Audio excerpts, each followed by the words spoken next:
watching TBPN! Breaking, the U.S. government now officially owns a 10% stake in Intel. The poly market jumped to a 99% chance. This broke over the weekend. They didn't think Uncle Sam could get an allocation. They didn't. You know, this is technically Intel's Series A. They did a seed round of $2.5 million on convertible debt in 1967. Convertible debt. Vintage. Arthur Rock, not the anonymous poster, not Arthur Rock, but Arthur Rock. The OG.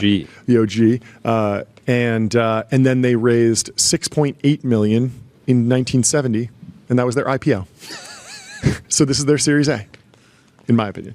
Anyway. Back then, even if you would round down, right? Yeah. Like if it was going to be 6.9 million. Yeah. The very Elon code to go with that number. Oh, they yeah. We're close. Yeah. And decided, hey, Really? let's round down. Yeah. We don't need Keep to. it classy. Let's keep it classy. So over the weekend, the Wall Street Journal reported, President says U.S. will take big stake in Intel. President Trump said the government is taking nearly 10% stake in Intel, capping a 2-week frenzy in Washington over the future of the company and fueling speculation about what else might be done to help the troubled chip maker. Trump said in the Oval Office Friday that the company has agreed to give the government the stake as part of the discussions about the company's future and billions of dollars in grants it has received from the 2022 CHIPS Act. Intel's to be clear, I don't think they've actually received it yet. They've received $2 billion already. Okay. But not there the was full amount. something like roughly $10 billion, maybe $11 billion promised in grants, and then another equal amount in loans for an Ohio facility, and those are going to be rolling out, and Intel should be able to draw down on them, but they could always be rolled back if something changes and the CHIPS Act kind of goes away. And so this is all the art of the deal. This is the pressure. And so it's very funny the way Trump phrased it. He says, I said, I think you should pay us 10% of the company, and they said yes, which is not typically how people discuss equity investments. Government grants too. Yeah. Well, people don't say pay us 10% of the company. Like a VC will come to you and say, hey, I want to invest, $20 million, and I want a 15% stake in your company In exchange. And if anything, I would ask for that stake, or I'm trying to build towards that stake. I want to build a position in your company. Not I want you to pay me. But that's the nature of this thing. So we've all been tracking this. There's been a little bit of back and forth between Labubu and Donald Trump. He originally called for the resignation. We can take you through the timeline. The Wall Street Journal laid it out really well in an article, a deep dive that we'll go through. But let's kick it off with this Howard Lutnick video. Let's play it. The Art of the Deal, Intel. And this is from Howard Lutnick sitting next to Labubu in a beautifully appointed room. If we can go full screen here, that'd be great. I'm sitting with Labubu in my office, and at 3 o'clock, we're going to sign the document together in the Oval Office, where the United States of America will own 9.9% of the great American technology company Intel. I can't be more excited for America and for Intel that we get to work together. First of all, thank you so much, Secretary. And this is a very big, important, historical agreement that we can work together. And then more important, I don't need the grant, but I really look forward to have the U.S. government be my shareholder, and we can work together, make Intel. Have you ever heard Lip So talk? what happened is Labubu became the CEO of Intel, and he came to see me, and he said, the Biden administration gave this company a grant of $10 billion, and we don't need a grant. We're a great company. Maybe not with the best leadership, but now it has leadership. This video is absolutely insane. He said, and that was the conversation. And then when we had the conversation with the president, he said, look, we don't want to take your money away from you, but shouldn't it be fair? And we agreed that it would be fair that the same money they're vlogging deals from America the White House should have in shares your for it, because it's just fair. And we agreed together, and then you went to your board of directors. Yes. And they agreed. Yes. And it's a giant public company, so it had to be fair. Yes. It had to be fair. Had to be fair. There's no other way. And so we did it fair for Intel and for the American people. And I think this is exactly what Donald Trump is all about. I'm really excited that today we get to do the deal. That's right. together. Thank you so much. for your support. What's that? Is that handshake? a botched handshake? What Whoa. happened there? Whoa. Wow. I Lip-Bu went for the dap up. Yeah. And Lutnick hit him with the power grab, shake. the power shake, and it just was botched. Interesting. Yeah, interesting. Very we telling. should, Ben. Can we put that in slow we zoom motion in and play that back? Well, the Journal has a timeline here. Okay. Lip-Bu was anxiously preparing for the biggest meeting of his life. Just 5 months into his tenure as chief executive of Intel, Tan was already fighting for his job. A few days earlier, Donald Trump had demanded he step down over his past ties to the Chinese military.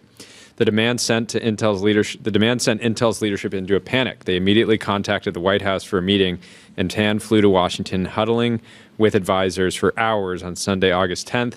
His team reassured him that the president would hear him out because, quote, Trump loves meeting with CEOs. Let's go. Who doesn't? Even those whom he has attacked publicly, according to people with knowledge of the conversations. Yeah, yeah. He's been. This is WWE. Trump is fought in WWE. This is WWE. He understands. You call out your opponent, you hash it out, get you leave in the it all on ring. the field. Yeah, it's good. The next day, Tan met with Trump, Commerce Secretary Howard Lutnick, and Treasury Secretary Scott Bessent in the Oval Office. He sought to convince the president that he wasn't a Chinese spy and that the U.S. government has a long-term interest in bolstering Intel, one of the only homegrown manufacturers of the computer chips that power the modern economy. The CEO's argument proved persuasive. The president also took a liking to Tan, a Malaysia-born, Singapore-raised U.S. citizen who once considered a career as a professional basketball player Sick. and backed off I had his no demand idea. for the CEO's ouster. Lore, Lip-Bu. Can we get Tyler, can you actually try to find a highlight reel of Can you Lip-Bu generate an playing AI image basketball? of Lip-Bu dunking on LeBron James?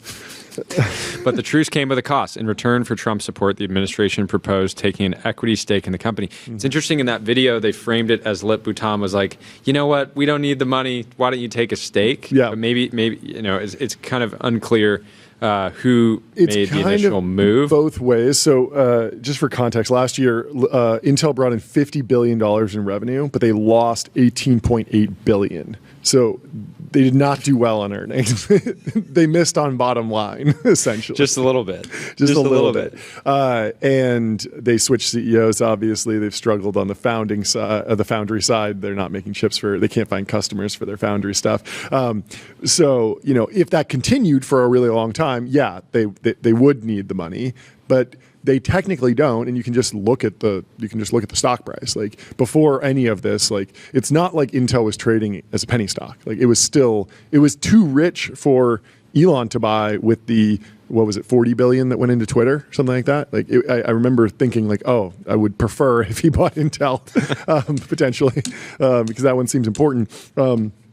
But it's always been around $80 billion company, and so like if it was truly on the brink of bankruptcy, the shares would be falling even more, in my opinion. So I think Lip-Bu is not being disingenuous there. They actually could get by without the money, but they need to restructure like very seriously, and Lip-Bu like doing that. Like he's cutting a ton, he's going to cut more, and if you cut everything that's not additive to that 50 billion and you just try and hold on to as much of that 50 billion in revenue as possible and you cut everything that's losing money, you should wind up with something that actually generates, I don't know, maybe $10 billion of free cash flow. Not a bad little business. No. Intel decided to convert nearly $9 billion in grants promised to Intel as part of the 2022 CHIPS Act into a 10% equity stake in the company, an unusual arrangement that makes the government Intel's biggest shareholder. Mm-hmm. Meeting was a pivot point in a frenzied period for Intel, once one of America's most venerated technology companies, now stuck in a years-long downward spiral. The company scrambled to control the fallout from the president's demand that Tan step down. Triggered by a Fox Business Network segment, underscores the unpredictable environment major corporations face under Trump. By the end of the 2-week roller coaster ride, Tan's job appeared to be secure and the company's situation more stable. Japan's SoftBank Group agreed to invest $2 billion, seeking to curry favor with Trump. On Friday, Intel and the White House officially revealed the terms of the deals. He came in, he saw me, we talked for a while. I liked him a lot. I thought he was very good, Trump said of Tan from the Oval Office. I said, you know what? I think the United States should be given 10% of Intel. And he said, I would consider that. Yet a host of questions remain. I think this might be the gong of the day. This might be the true size gong moment. This is the biggest fundraising. Hit that gong. Congratulations. Clean first hit of the week. It is good to be back. We're calling it 1600 Pennsylvania Ventures. Yep. White House Capital Group. White House Capital Group. Trump. Tan must resolve core business challenges to get his company on track. Some analysts say Intel isn't in a much better position without new commitments from customers. Yeah. Converting government grants to stock will only leave the company in a worse financial shape by diluting shareholders. Fair. Trump will likely need to find more ways to support Intel, not wanting it to fail on his watch. And that's why Labubu's like genuinely excited. Yeah. Because he's like, now you're in. Trump is effectively the SPAC sponsor of Intel now. Yep, It's a new era. Yeah, he has bags, and so he's aligned. And so if Labubu needs to come to him and say, hey, we're trying to make this a facility in Ohio. It's not going well. We need you to put some pressure on. We need to line up some governments. customers. We need to line up some customers, all sorts of things. Like in terms he's on the board. He's value add. Trump is a value added investor. He's got audience. Yeah, he's got audience. He's got his own social media tech giant. True. Could be a potential buyer. Maybe Truth Social becomes a hyperscaler. Yeah. It's happened before. Truth Cloud. Truth Cloud. Intel needs a lot of help, and the U.S. needs Intel, said TCP. Jimmy Goodrich, a senior advisor to the think tank RAND, who focuses on tech issues. Hopefully something good is going to come out of this. We had Jimmy on the show like 2 days ago. Yeah. Jimmy, good work, Jimmy. Intel was founded in 1968 by semiconductor pioneers Robert Noyce, who co-created the modern computer chip, and Gordon Moore, originator of Moore's Law, the idea that computing power and chip efficiency would likely double every year or two, a guiding principle in the tech revolution. By the 90s, Intel dominated the market for processors used in personal computers. Its Pentium line and Intel Inside marketing campaign with dancers in multicolored cleanroom suits made the company a household name. Then came a series of tragic missteps. The company largely missed out on the mobile phone and artificial intelligence booms by overemphasizing short-term financial targets, analysts say. Rivals in chip design like NVIDIA and manufacturers such as Taiwan Semiconductor surged ahead. It's interesting how if you're a huge tech company, you can miss maybe one platform shift and do fine, but you miss two, you're going to be out of the game. Even Microsoft said, we missed mobile. We got to get into social media. LinkedIn. Yeah, you could. It's a really, really stretched metaphor, but you could say that like NVIDIA missed mobile more or less.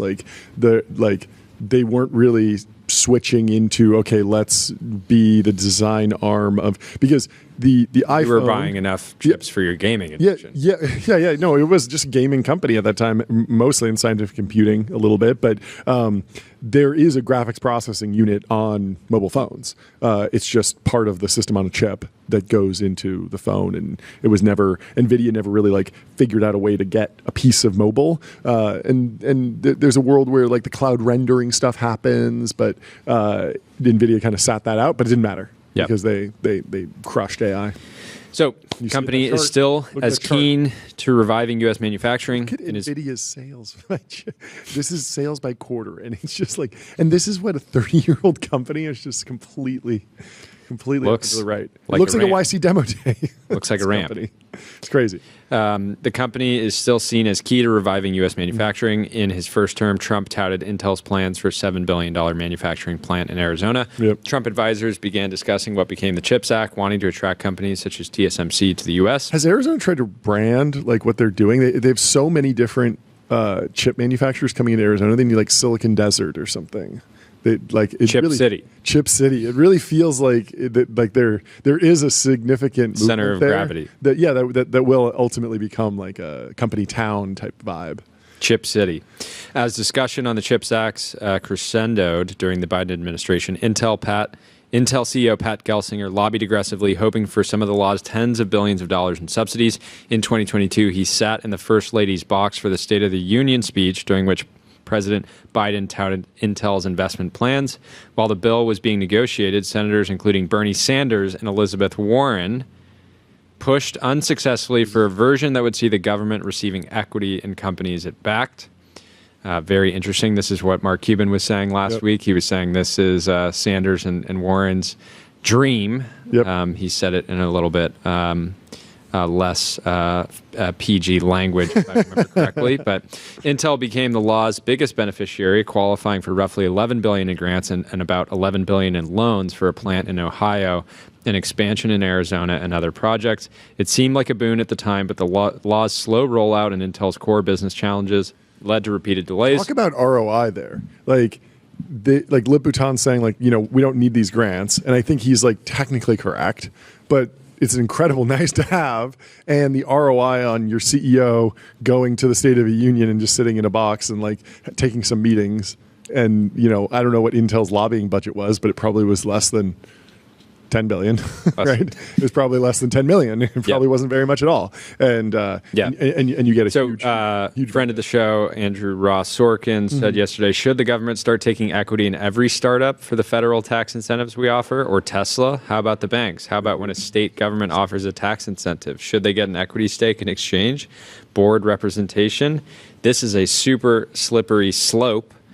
And Bill Gurley said, here's my take. If the government is the quote-unquote lender of last resort, they should take 100% take equity and arguably 100% of the equity.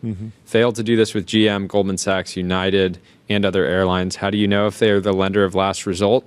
The company takes the deal, which tracks. Because otherwise, the company would go with a financial investor who says, I only want 50%. For the same price or whatever, and so it is a good it's a good point. It's a good point by Bill. So, in reference to the original CHIPS Act grants, the Journal says it seemed like a boon at the time, but the law's slow rollout and Intel's core business challenges led to repeated delays. Late last year, Tan, who had been an Intel director since 2022, left the board in protest of Gelsinger's strategy. The board also soured on Gelsinger and pushed him out. Trump's victory presented another curveball. He had bashed Biden. Quitting in protest, deeply underrated. Deeply underrated strategy just in life. Yeah. Yeah. I respect Tan for quitting in protest and then ultimately getting coming the job. back for the top spot. It's pretty sick. Pretty Crazy sick. Underutilized strategy. Yeah. Just, I'm out. He decided basically in the trough of disillusionment, he quit in protest. Yeah. And then he said, yep, I'll pop back on the roller coaster for the slope of enlightenment. That's where Intel is. And we're really, I think we were. Wait, who's on the slope of enlightenment? I thought we were doing three colors. Me, you, Tyler. I didn't get Tyler on there yet, but you're on. You're just. I'm just still on innovation trigger. You're just coming up to the peak. I just went to San Francisco. I mean, I was talking to AI researchers. They told me deep learning is undefeated. They told me that pre-training scaling will continue, and so I have yet to. My expectations continue to be inflated. I am looking at the trough. You're looking at the trough. Looking at the trough. You're going. I'm headed straight. Wait, for the Tyler, trough. where are you? I think I'm where Jordy is too. Okay. It's the red one on the other side of the downslope. Yeah. Wow, I thought you were so AGI pilled, bro. I thought you were so AGI pilled. But I mean, like, okay, even Dwarkesh is extending his timelines. Like, how can you? I mean, it's hard to still be extending the timelines. Just means that the initial innovation trigger slope is just going like this, but he's still going up. He's still going up and to the right. He's happy. But who's that in the slope of expectations are worse. Yeah. Y-axis expectations. I don't know. Let's just sprint to the plateau of productivity. The real move is that I don't think we're in the trough of disillusionment yet. How about I think we need to make the TBPN version of this for the AI hype cycle. Yes. And the slope of enlightenment, we need to just like another vertical line. Another vertical line. For the fast takeoff scenario. Yeah. It's like we get a bubble, we get a crash, and then we get a fast takeoff. That's the most likely. For sure. No, our job is to recognize and diagnose when we are in the trough of disillusionment and re-illusionize people such that we can get to the slope of I've never been in a trough of disillusionment that didn't one day get to the slope of enlightenment. Exactly. So there's always hope. There's always hope. Yes. But anyways. You know what could have made that video better? If it was streamed on Restream.io. That's right. Live. One live stream, 30 plus destinations, multi-stream, and reach your audience wherever they are. Liputan. Howard Lutnick, if you're listening, get on Restream. Anyway, continue, Jordy. Of course. So Trump's 2024 victory presented another curveball. He had bashed Biden's implementation of the CHIPS Act, fueling worries that he could try to change deals or cancel them altogether. Intel's financial condition worsened, and the incoming administration worried the company might fail. Even with the recent share price rebound in August, followed by reports of the deal with Trump, the company is now valued at $110 billion, a fraction of its dot-com bubble peak. The stock is down roughly 50% since the start of last year. Wow. Intel has been left behind, Trump said last Friday. So around Trump's inauguration in January, Lutnick and administration officials began evaluating CHIPS Act recipients and which tech companies generally could increase their U.S. investments in line with the president's goals. They asked semiconductor companies receiving CHIPS Act awards to increase their total U.S. investment, but they knew they might need to revamp Intel's deal or help the companies in other ways.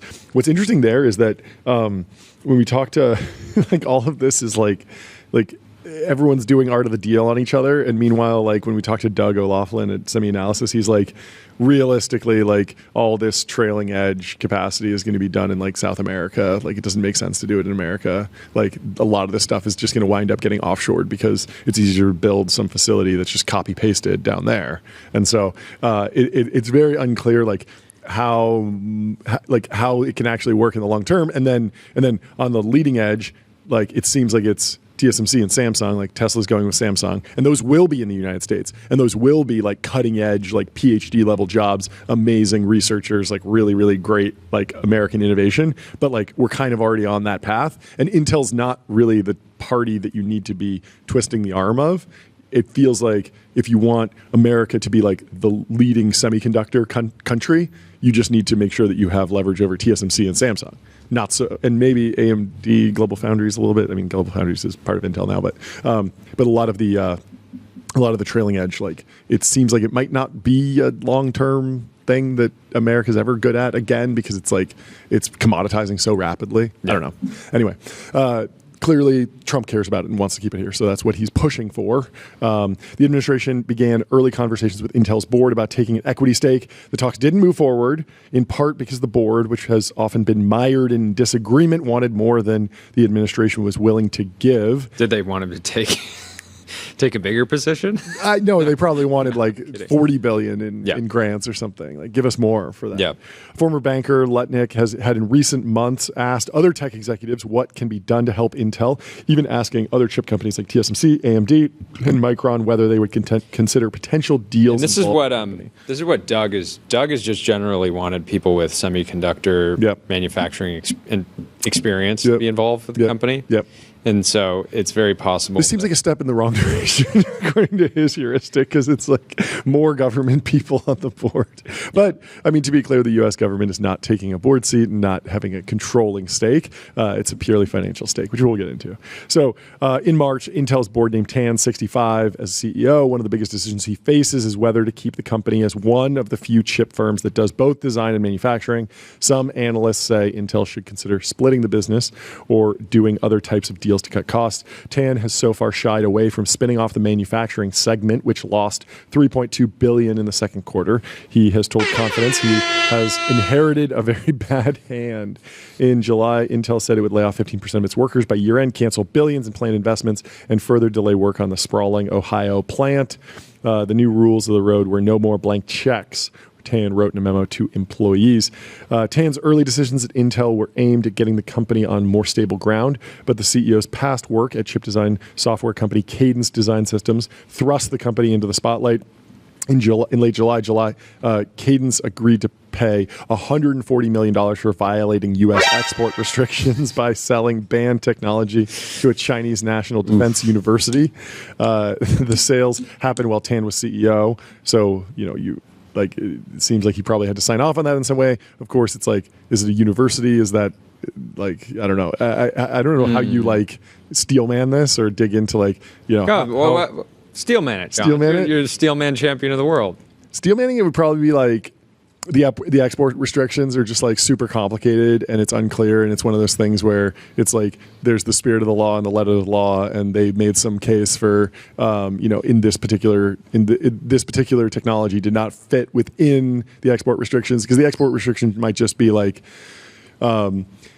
chips of a certain size or scale, and they had a chip that was like slightly under, and then the government reinterpreted the export restrictions to include that. Like, this stuff happens all the time, because when these export restrictions get written, it's easy to crazy just say, you don't hear much about technology. Cadence Design Systems, Yeah. by the way. It's Huge a company. $95 billion public company. Yeah, and that's why people think Labubu's so equipped to run Intel, because he took that company to like 100 billion market cap, basically from I think like 5 or 10 or something when he joined the company. So he's a talented operator. So a week later, Senator Tom Cotton sent a letter to Intel's board raising concerns about Tan's ties to China. Trump was watching. This is wild. Trump was watching Fox Business Network on August 7th when host Maria Bartiromo highlighted Cotton's criticism at 7:34 a.m. Eastern Time. 5 minutes later, Trump fired off a message on his Truth Social platform. The CEO of Intel is highly conflicted and must resign immediately. It's crazy. He's just watching the news and then posting about it. Journal says it was one of the first times in modern history that the president publicly called for the leader of a major company to step down. Trump's demand was seen by some on both sides as an opening bid in negotiations with the CEO. The president had already grown intrigued by the idea of government stakes in key industrial companies during his May trip to the Middle East, a senior White House official said, though the official added that it wasn't what sparked Trump's post. The president wants to see more such deals in the future. Well, if you're trying to maintain compliance, get on Vanta. Automate compliance, manage risk, group trust continuously. Vanta's trust management platform takes the manual work out of your security and compliance process and replaces it with continuous automation, whether you're pursuing your first. I imagine that will be, we know that Trump is not going to be on the board and not going to be sort of directly pulling the strings on the business, but I imagine one of the first things he wants Lip to do is implement Vanta. Yeah, for sure. Yeah. So Intel stock price has been on a tear. Shout out to Leopold Aschenbrenner at Situational Awareness. They mocked him. They said, this guy's fund must have already blown up. Yep. Oh, he's long Intel. 13F. What a weird non-consensus bet. Oh, well, it paid off.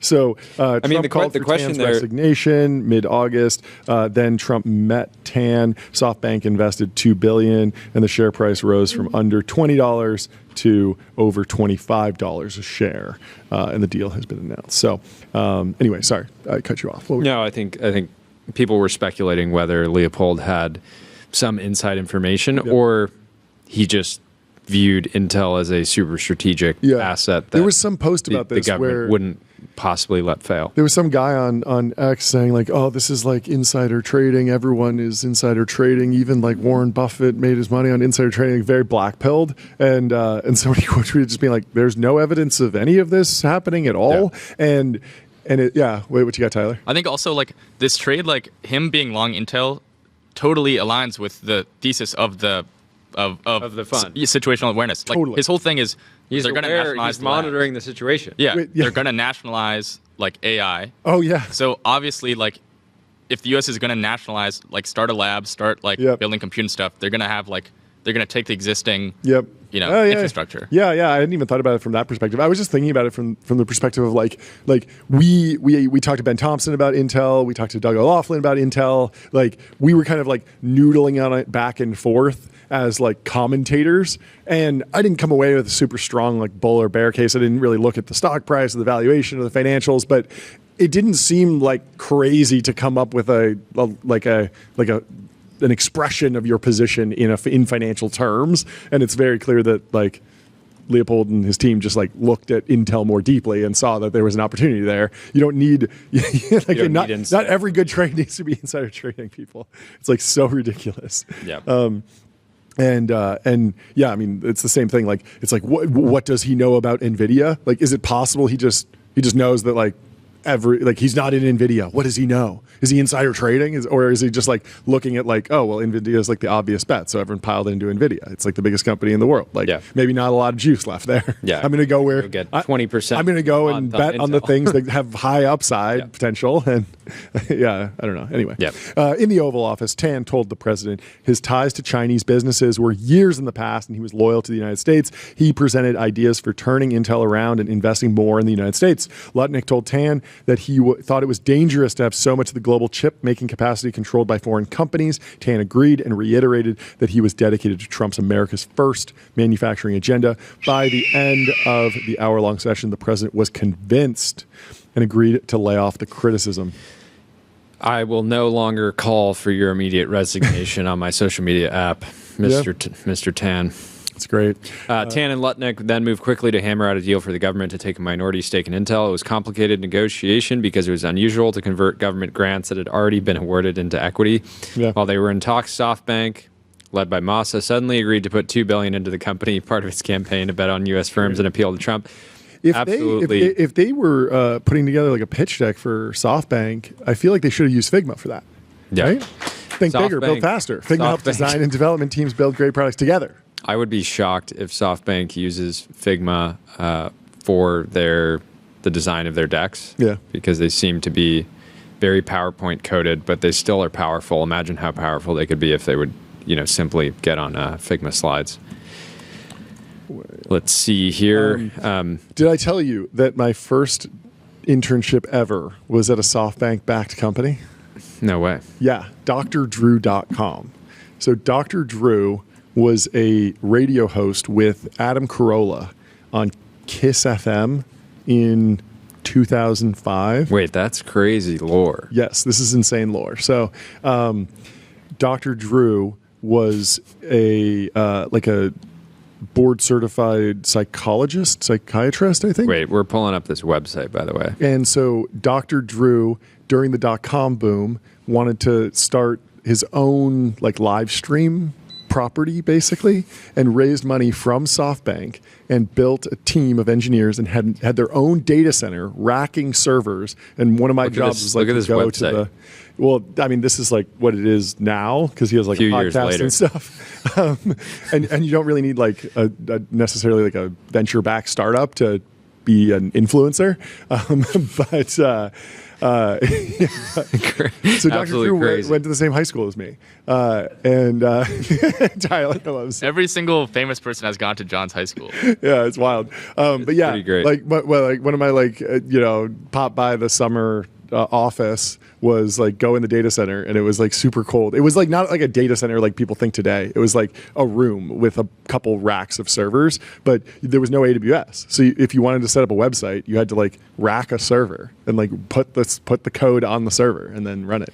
Just put the servers in the bag, bro. Yeah, the brand was a little bit different back then. The first show that they were going to greenlight was this sort of it was about a lot of his stuff was relationship coaching. So Loveline, people would call in about their relationships, and so I believe they were going to put two people, like a man and a woman who were maybe dating, and they were going to go on a road trip, and they were going to live stream it. And it was going to be some sort of new media. Well, all I can see is why Massa needed to be in that website, John. It is incredible lore. Is that part of how you underwrote the internship too? You're look, I wasn't really technically an intern. I was so young. I was just stopping by the office basically, but it was cool. It was a true startup environment, a pool table, pretty big office, very much pool table. Yeah, pool table. Amazing. It was very iconic of you don't see the pool .com tables in offices. No, now it's ping pong tables. Yeah, they've taken over. We should. Do you like pool? I like pool. Okay, yeah. We should get a pool table back here. Billiards. Yeah. Yeah, it was the classic kind of overfunded venture-backed.com bubble company where huge staff for something that would ultimately be small media company. So a media company that should focus on the media piece, and then the YouTube should just be a platform. And so it didn't make sense to be in the middle. You either just wanted to be the influencer or the platform. Anyway, so SoftBank had already pledged to spend at least $100 billion in the U.S. on AI and other tech investments, a move announced by Sun at Trump's Mar-a-Lago club last December. SoftBank had also earlier this year discussed a potential deal to acquire Intel's chip manufacturing business. Intel and the U.S. soon agreed the government would use $8.9 billion in grants that had been committed but not paid to take a nearly 10% stake at a slight discount. The U.S. won't have a say in governance. It already gave Intel $2.2 billion in CHIPS Act grants. That was what we were talking about earlier. Some had been given, but not all that was promised.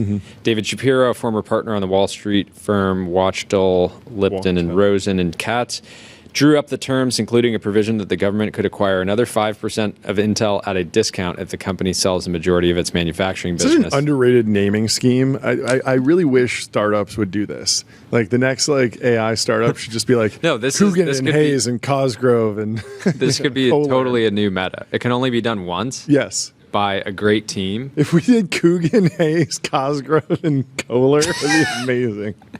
I mean, at some point we should just add the whole team. The whole team, the longest. We could definitely get the .com. Last names.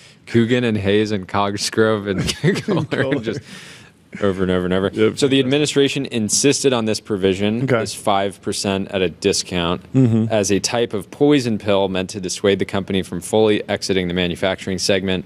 And this is what people are really excited about. Government involvement in the decisions of highly technical projects, highly technical, complicated businesses. Yeah. Right? Government famously good at building things. Yes, yes. So if Intel were to give the government another 5%, it would obviously dilute shareholders and complicate things. So despite the initial optimism, many analysts say the agreement will only be a boon for Intel if Trump can also find customers and attract more investment for the company. He might be able to do that. I think he's going to be able to do both. To be honest, I think he's going to be able to strongly encourage other companies. He's not going to be like a VC that just sits back and reads the investor updates. There's one thing. People can criticize Trump for a lot of things, but he is available the week of August 25th. Yes. He's online. While many allocators, he's not a Burning Man. He's not a Burning Man, which is crazy. Interesting. Which is crazy. You'd think that he's starting to get into venture. That he would naturally he would go to Burning Man, set up an Oval Office camp. At Burning Man. But instead of being at Black Rock City, he might be at Black Rock. That's right. On doing Wall deals. Street, doing deals. That was one of our good. There's an early episode of TBPN where John and I are riffing out Black Rock City, the home of Burning Man. And wondering if there's a connection. There's almost certainly a connection. Obviously a connection to BlackRock, financial institution. SoftBank's $2 billion and the $8.9 billion in government funding that had already been promised aren't game-changing for the chip manufacturing business. In the grand scheme of things, it's not. It's so crazy. Money. They lost $18 billion last year. We're not even covering last year's losses. But better to have and not need, I suppose. So the agreement is fueling speculation that the president could lean on other tech companies to work with Intel. Strongly encourage. Demand that they are fired if they are not. If they do not, he's going to rip some posts. Tan has met with potential customers, including Apple CEO Tim Cook, trying to win support for Intel's next generation manufacturing process. This is not the kind of thing I see Tim being super interested in. He's more expensive, less performant. Apple has spent a decade getting off of Intel and Intel Macs and going to Apple Silicon, which are so integrated, so perfect for the Apple ecosystem. Now you can run iOS apps on Mac and vice versa. It's there's a ton of they've been spinning up the ecosystem on top of Apple Silicon for so long, the different graphics engines and getting developers to go deeper into optimizing for Apple Silicon, and then they just rug it back on Intel. So the Journal says many executives say they would need big incentives to use Intel for manufacturing, given how badly it trails industry leaders like TSMC. It is difficult to switch semiconductor manufacturers because the processes are specialized and have to be planned out years in advance. The government's stake in Intel is the latest in a series of extraordinary interventions in the private sector. What's the craziest thing that they could do? Apple GPU for a cluster at Intel or something, kind of fresh start. That seems like something way out of their wheelhouse of both companies. I have no idea how they would do that. But, if Amazon can do Trainium and Google can do TPU at TSMC, maybe there's a world where that happens. I don't know. Anyway, GlobalFoundries punching the air right now. So they highlight a couple of the other deals it's worth covering. So the president won a quote-unquote golden share of control over Japan's Nippon Steel in return for allowing it to take over U.S. Steel. These golden shares are in reference to what the CCP... I thought it was in reference to the president's toilet, which is gold. Yes, and many of the fixtures in the Oval Office. Yes. But last month, Trump struck a deal with NVIDIA and AMD for the federal government to take 15% of their chip sales in China in return for allowing the exports.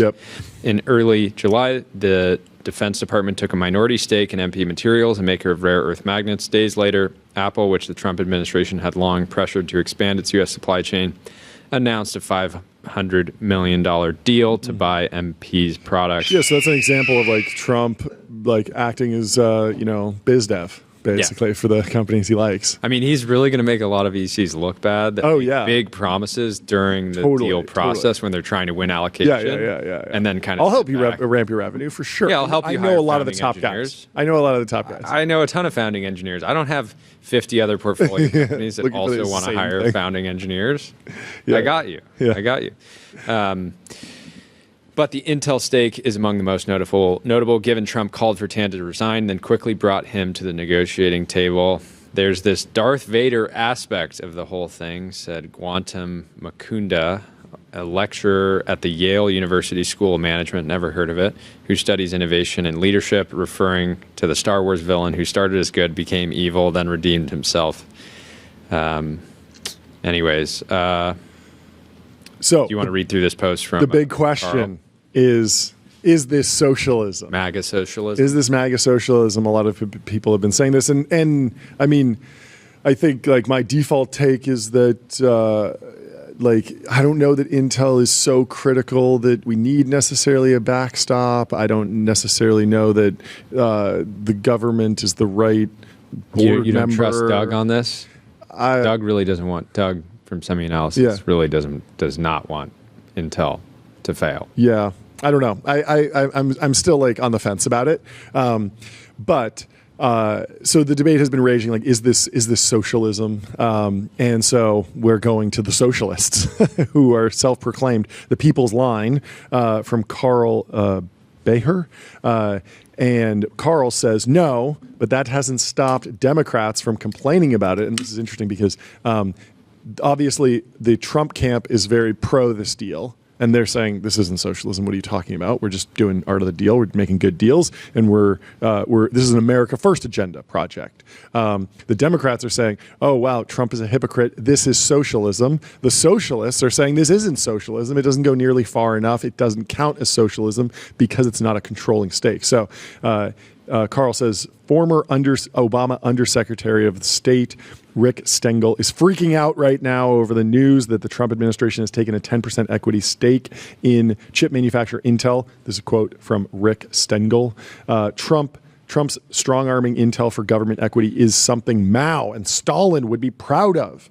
Once the GOP believed in laissez-faire capitalism and government not interfering in the private sector, look it up. The state owning the means of production is called Marxism.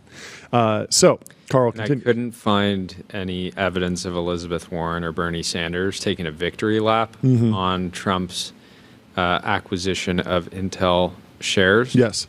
Which was surprising given that back in the Biden admin era, they were pushing for this. Yes, but the key discussion that's going on right now is financial ownership versus true control over capital, and that's what Carl's going to get into here. So he says, anyone old enough to remember the phrase government motors, this is from the era of the takeover of GM, should be able to appreciate what a wild line of criticism this is to hear from a former Obama official. As part of his Troubled Asset Relief Program, TARP, Obama took for the U.S. government a 61% equity stake in General Motors, and the right's backlash was entirely predictable. Rush Limbaugh called this a sterling example of the left's crusade for government control of business. That proved the left's enchantment with socialism. John Stossel complained that this was a move toward more government control of the economy, and in the end, that's pretty close to socialism. That so many liberals have adopted this line of criticism, Joe Scarborough took it up on Thursday, and Democratic consultant Jessica Tarlov ran with it on Friday, for example, should probably provoke some reflection among socialists who think of liberals as fellow travelers. While socialists may share certain egalitarian values and other priorities with contemporary Democrats, American liberals are still reflexively ambivalent to hostile toward the basic socialist agenda of nationalization. They will opportunistically support it when it's time for Democrats to bail out the economy, but they will aggressively attack it if they think this will score points against Republicans. There are a few things that contemporary liberals enjoy more than catching a Republican doing something that they can rightly or wrongly construe as socialist. In this case, I would say wrongly, Stengel's definition of Marxism as state ownership of the means of production is confused for all kinds of reasons, but here are the most salient, that but here the most salient is that ownership does not imply control. Even if this was ordinary equity, 10% would hardly give the government any kind of significant control over the company. But as Intel made clear in a statement, this deal doesn't even give the government 10% control. Quote, the government's 9.9%. But no. So there's more. The government's investment in Intel will be a passive ownership with no board representation or other governance or information rights. The government also agrees to vote with the company's board of directors on matters requiring shareholder approval with limited exceptions. So this notion of passive ownership perfectly illustrates why socialists would do well to talk about control rather than ownership of the means of production. A major function of modern finance is to sever the relationship between those two. To identify control, you have to look past the legal and business terminology and figure out who actually has the final say over any given lot of capital. In that light, it isn't clear that 10% ownership stake even represents incremental progress towards control of Intel, which is what the socialists want. Convincing a business to give you a 10% non-voting stake in their company is a very different thing from getting a 10% voting stake, let alone a 51% voting stake. Nevertheless, American partisans clearly aren't interested in litigating the fine details between ownership and control, and that's why socialists have an interest in this fight. If Democrats are going to vilify Trump as a socialist, the best response is to complain that he isn't even doing socialism. He's not doing enough. He's not doing enough. And so my takeaway from this is that it's a good point. Like, it is not the goal of socialists, but at the same time, it reaffirmed that I do not want to do the socialist thing here because I don't want the government voting on what Intel should do. Like, I don't think the government's equipped to make the decision on how they should position against TSMC, where they fit in Apple Silicon versus TPU versus Trainium. Like, it just doesn't seem like the government's set up to actually run this company more effectively than anyone else. And so I'm very hesitant about that. It sounds like something that's like very good in some abstract sense to the socialists, but I have no faith that if the government were to get a 51% voting stake in Intel, that we would get a better outcome here. Well, the better outcome, people were talking about this on the timeline, would be Trump answering questions on earnings calls. That would be fantastic. Maybe that's a good outcome. Yeah, but it'd be odd to have if we went to pure direct democracy and socialism, like, you go to the ballot box and you vote, like, are we going to do 3 nanometer? Like, you decide, like, yes or no. Like, I think it's a waste of money. Or just have the whoever's the Intel CEO just have that as, an elected basically official. Yeah. Right? Like, let the people vote on who should be running. Yeah. I mean, the question is, like, how much democracy do you want? You can vote on everything. You can vote every single day. California is extremely democratic. We have ballot measures for all sorts of things. We tend to not do ballot measures for different things at the federal level. We have a representative democracy, not a direct democracy. But if you really play out the direct democracy socialism thing, it's like, yeah, you'll be voting on whether or not Intel launches a GPU. Like, Intel, like, hey, we miss mobile. What should we do about that? Okay, let's ask the American people broadly at the ballot box. Like, that is the conclusion, which is kind of crazy to me. Should Intel launch energy drinks? Yeah. It's not really in our wheelhouse today, but, big, potentially large opportunity. Yeah, it does seem fraud. It doesn't seem like, it seems like it's potentially one of the slipperiest slopes that we've ever been on as a country. Well, I don't know. This is saying that, like, we're like his point is that this isn't a step towards real socialism because it's not real control. It's purely a financial instrument. Yeah, but the Intel board said the government also agrees to vote with the company's board of directors on matters requiring shareholder approval with limited exceptions. And what are those exceptions? So what are the exceptions, right? I'm not sure that we know. But anyways, the timeline... Semi-analysis says it's a bad idea. We can vote against you. That's the exception. Anyway, first step, I would vote for, if I was in a democratic socialist society, I would vote that Intel gets on graphite.dev, code review for the age of AI. Graphite helps teams on GitHub ship higher quality software faster. Get started for free. Canor in the chat says, I think Intel needs to launch short-form content. Well, make sure your voter registration is up to date because President AOC might just make it happen. You never know. I could see it. Possible. I mean, the real wild one is, Tesla, because Tesla's had a number of government incentives that they've taken advantage of. You could make the same argument. You put the screws to them, and you say, "Hey, we need voting shares for this." For the years and years. This is what Andrew Sorkin was saying. Yeah, right? He was saying where do you stop? And I understand that. Yeah, there is this like slippery slope, but to Bill Gurley's point, like Intel could have said no. They could have said like, yeah, we're actually going to be fine without the CHIPS Act money, and so we don't want an equity stake. Although Labubu is sitting there just on fire, and he's just being like, "You don't need to help. You don't need to help put it out. I'll be good. I'll be good."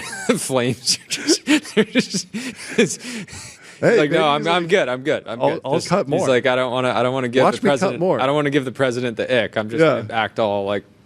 Hey, I mean, BlackBerry is a cybersecurity company now. Maybe Intel just like pivots all the way down to just like, yeah, we actually just own real estate at this point. Yep. Like all we own we're is REIT. We're real estate, and we just lease to TSMC, and that's it. We're completely out of probably a decent business. Design. In other news, Taylor Swift is getting married. The private jet enthusiast. Well, I feel like most of our audience would know her for her Wall Street Journal op-ed in 2014, where she said, for Taylor Swift, the future of music is a love story. Where will the music industry be in 20, 30, 50 years? Before I tell you my thoughts on the matter, you should know that you're reading the opinion of an enthusiastic optimist, one of the few enthusiastic billionaire. Yeah, one of the few living souls in the music industry who still believes that the music industry is not dying, it's just coming alive. There are many, many people who predict the downfall of music sales and the irrelevancy of the album as an economic entity. I am not one of them. In my opinion, the value of an album is and will continue to be based on the amount of heart and soul an artist has bled into a body of work and the financial values and the financial value that artists and their labels place on their music when it goes into the marketplace. Piracy, file sharing, and streaming have shrunk the numbers of paid album sales drastically, and every artist has handled this blow differently. In recent years, you've probably heard the articles about major recording artists who have decided to practically give their music away for this promotion or that exclusive deal. My hope for the future, not just in the music industry, but in every young girl I meet, is that they all realize their worth and ask for it. Music is art, and art is important and rare. Important, rare things are valuable. Valuable things should be paid for. It's my opinion that music should not be free, and my prediction is that individual artists and their labels will someday decide what an album's price point is. I hope they don't underestimate themselves or underestimate or undervalue their art. So, did she get this right? To date, not really. I think she got. The thing that she got right is that what an album can be extremely monetized if you continue to think about what the album is scarcity. Like you either have it or you don't, and the internet kind of reduced that scarcity to zero because you could stream it, you could pirate it, but there is still scarcity to be created if you are an artist, if you are a musical artist. And so the way she does that now is when she releases an album, she goes on a tour that becomes so big that, again, there is scarcity because there are only so many tickets at SoFi Stadium, and you have to be there because it's a moment. One of the best monetized recording artists of all time. Yes. And so she gets the long tail eventually, and eventually her music is essentially free and played in grocery stores. So I'm going to read you something from their Instagram caption announcing the engagement. Yes. It's not just a marriage. M dash. No way. It's the perfect love story. No way. Spec on X is calling this out, saying claiming that Taylor and Travis are one-shotted. No way. What you got, Tyler? Was that? No. Well, I was gonna say something about like her like monetization. Like, Kyla Scanlon has this good post. She said Taylor Swift's engagement is actually very relevant to monetary policy because she's the most powerful stimulus tool we have. Oh, really? How so? Well, I mean, her tours are like massive. Like you can see the like rise in consumer spending. Yeah. Ooh, interesting. Especially like smaller countries, it's like very noticeable. Yes. But how does her being married, like she could just go on tour and be single, right? Is she going to sell more tickets because she's married now? Does it allow her to tour more? You could also see it in a lot of people are talking about birth rates, right? Sure. So maybe a new boom, baby boom. Yeah. Catherine Boyle just posted a picture and just said with the captioned their pictures just said American dynamism. I do think this will be good for the birth rate. It's also going to be some for anybody that's in a longer term relationship in their late 20s, early 30s. Pressure is now on. These photos are going to be getting sent around. They're setting a new bar, right? Quite the floral display by Travis. Got to give him props there. How many kids do you think she'll wind up having? She's 35. She's 35. She's got to get going. Oh yeah, 1989. And hopefully a ton. Right? I mean, I think we'd like to see... the last luxury status symbol, apparently. Like to see at least 10. Yeah. It'd be great. Oh, wow. Yeah, looking sharp. You really undersold this. You said you were just going to do a phone call, and now here you are. No, I thought I'd do 4K. the full Monty here. This is amazing. Okay, so... First off, I need to apologize. I completely botched the story of drdrew.com. In my defense, I believe I was 10 years old when I stopped by the office as a kid. But please break it down for us. It's so funny. The only thing I found disturbing was how miserably you did with my credentials. Oh, I'm sorry. Let me start with that. Okay, so please. I'm a physician. I'm a board-certified internist. I'm a board-certified dictionologist. I'm a fellow with the American College of Physicians. I was an assistant clinical professor of psychiatry. Practiced medicine my whole life. I'm not a psychologist. Okay, yes. We did do Loveline back in the day. I loved Loveline. I sincerely love Loveline. I wish I listened to it constantly. It was amazing. Well, it was very popular, and it served a function back in the day. But this business spun out of it, and I thought you guys would really like to hear this history because it is a piece of history. Yes. Incredible. So, good friend of mine from high school, Polytechnic High School. Yeah. We went off to Amherst College, and then he went to Harvard Business School. I went to medical school. And I'm going along doing all these wild things, practicing medicine and then doing radio. And he shows up and he goes, I want to show you how to form a business. We're going to do a .com company. And of course, I was hearing about all the .com stuff in the wind. And he'd got some seed capital from a company in Orange County, like $1 million. And then he put together a little board, and he grabbed me by the arm and took me up to Sand Hill Road, and we sat at SoftBank rather. Yeah. And he just said, follow me. I go, what are we doing? I had no idea what we were doing. Didn't know how to start a business. I didn't understand. Had you bought your .com, by the way? Had you gone out? Probably had done something like that at that point. I don't think we would have been sitting there without that. Yeah, exactly. And he just goes, follow me. And I was like, okay. So I followed along, and they go, well, what do you want to do? And I'm like, so I don't remember what I said, but the 6 or 7 SoftBank VC representatives marched out of the room. And my Harvard Business School friend was anxious, and I didn't even understand what was happening. Still, I did not. And they came back in, and they go, okay, $10 million. And that was that. Let's go. We went down and we built the company exactly as you described it. And in fact, it drove my wife crazy. She goes, what are people doing here? Why aren't they working there? It shouldn't be this nice an environment. But most of that was for the tech team. And you pointed out how weird the tech situation was. You got that part exactly right. Okay, but the part you got wrong is, remember, people didn't have any idea what a website was. Yeah.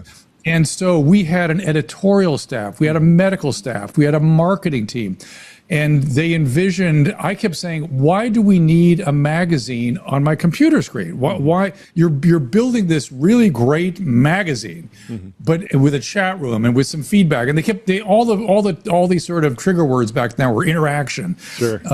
And I didn't understand, I saw no value in any of it. I kept saying, we had 120 employees, and we had a board of directors from Northern California who were demanding we, quote, get big fast. This is an interesting story. Get big fast. Yeah. I came to our first board meeting. I said, look, I'm trying to decide if we should figure out how to make money, how to make this profitable, or what we should be doing, or how to, Did they tell you, don't worry about that? Don't worry about that. Worse than that, this one guy goes, if he was manic as hell, and he goes, if I thought you were so stupid, I never would have been on this board. And he jumps up and he goes, here's how you make money at .com company. And there was a giant whiteboard, and he wrote in huge letters, get big fast. And they were demanding we burn through capital faster to try to get big fast. So that became it was the weirdest thing I ever seen in my life. But the one thing I got right, I kept saying, it's going to be video. Why else do we need this thing? It's going to be video. But look what we're doing right now, right? Yeah. And I just kept saying that. And we put together a 1 night a week television show. Yeah. That was really a high quality show. We still have some of the tapes from it, and everybody came in. Paul Rudd, Tommy Lee, everybody came in on that 1 night a week show because it was the cool thing to do. Because there's this new idea, this .com company creates a TV show, and nobody could watch it. You know why? Because you couldn't stream it. Because nobody had stream. Nobody had broadband. Yeah. Broadband. You needed broadband back then. That's how far ahead of the technology we were. How were you guys? Sounds like you weren't making a ton of money, but were you selling the show on a subscription? Like what did that? Was there any business model or like ads, any revenue model? Ads? No. Just eyeballs. Just but eyeballs. So get big fast didn't mean revenue or profits. It meant eyeballs. Eyeballs, get big meant money, meant number of people, and they kept talking about how the curve, how the asymptotic curve would develop around viewership and engagement and this kind of stuff. And we literally, this was a company. I mean, it had lots of traction and engagement and stuff. People were kind of intrigued by it, so people were stopping by and looking at this thing. I'm not sure. We did lots of interviews with celebrities. It was sort of like E meets Teen Beat meets, it was all these different sorts of things all together in one site. And we literally were sitting in Goldman Sachs on, I believe it was March 19th, 2010. When was that? I'm sorry, 1989 or 2000. The day the NASDAQ fell apart. Oh, sure. We were sitting, the day. Yeah. We were sitting in Goldman Sachs, and the woman across the table was contemplating giving us $30 million on a $110 million valuation for a company that had never made a penny. Wow. And I just thought it was the dumbest thing I ever saw, but I knew it was tulips the whole way, and one friend of mine finally goes, look, it's Amsterdam 1680, it's tulips. You're going to grow Brussels sprouts, or are you going to grow tulips? What are you going to do? And I thought, all right, I'm going to grow tulips. It's interesting to think back, and if it was structured as an investment that was actually in you and your name and likeness, it would have been a tremendous investment. But that wasn't a good .com story. It was why we got the money, though. In fact, there's an Inc. article on my wall here. I was going to actually pull down and wave in front of the camera, but it'd be almost impossible to do it. Where they were sort of saying that's what they were, that's kind of what they were thinking they were doing. But it was not a clear thought, but they were looking for brands. Yeah. And I don't think they really knew that was not a fully developed thought at that time. Yeah. So what was the conclusion? It was like going to business school. Yeah. I saw the entire from seed to dissolve. Yeah. I saw the entire business cycle in 1 year. So did you eventually take over the site again yourself, or what? Oh, what Dr. Koop bought the site. Mm-hmm. Remember Dr. Koop? You wouldn't. You're too young. He was the Attorney General, and then he had a website that actually did rather well for a minute. Did he just redirect the website, or was he still using drdrew.com? No, he was a redirect. Okay, cool. Absorbed everything, and he went bankrupt, as everybody did. Yeah. And we were able to weasel it back. I forget how we got it back, but we had to do some sleuthing, and we finally got it back. So what how did the shape of your business evolve then, and how do you think about packaging everything that you do now? There's I was listening to you guys talk, and I was thinking, boy, I don't have any framework. Mm-hmm. This is all very interesting to me, but I don't have a framework to sort of understand what I do. My stuff is always an improvisation. Sure. Right. When I started radio in 1983, I had no designs on radio. I was leave me alone so I can practice medicine. I'll come here in the evenings on Sunday and do community service. Yeah. That was my little notion in 1983 when I started doing radio. Yeah. then some television guys came along. I'm like, how do you do a TV show? I don't even know what you're talking about. Well, this was the same thing with the .com. My good friend comes to me and goes, we're going to do this. And I thought, I don't see it. I don't get it, but I think we might be able to do something with it. It'd be interesting. It was a hell of an education. And you're asking how I frame everything I do now? Well, I was wondering. Well, it's just been interesting how many different technology trends from media, the .com to podcasting, but it all comes back to basically AI radio and TV. Now. Yeah, like what over the past more recent tech boom history, have you been hit with the let's do a crypto AI thing, Dr. Drew, or let's do an AI thing? Is this coming? Is it rearing its head again? That has been. I've had conversations like that. Yeah, of course. Exactly what to do with it, nobody knows. Right? But it's part of the exploration. I'm doing streaming shows regularly. You guys blasted them up there. It looked like hell. Wait, you put it up there. I'm going to talk to my webmaster. I mean, it looks really good for conversion optimization. It made me want to click. So I think your person's doing a good job. Not meant to be shown on other people's shows, I guess. That's been interesting. It happened. That all happened just because I got canceled for daring to say people shouldn't panic about COVID. Oh, yeah.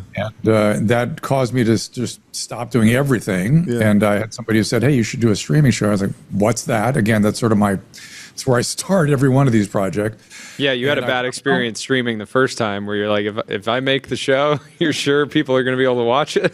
But more confidence this time. No, it works. I knew it. I already knew that. I saw what was happening with videos. We just kept saying we were so early. We could have been, who knows what, we could have been, God knows we could have been YouTube or something if we had sort of been the first to really advocate for this kind of platform.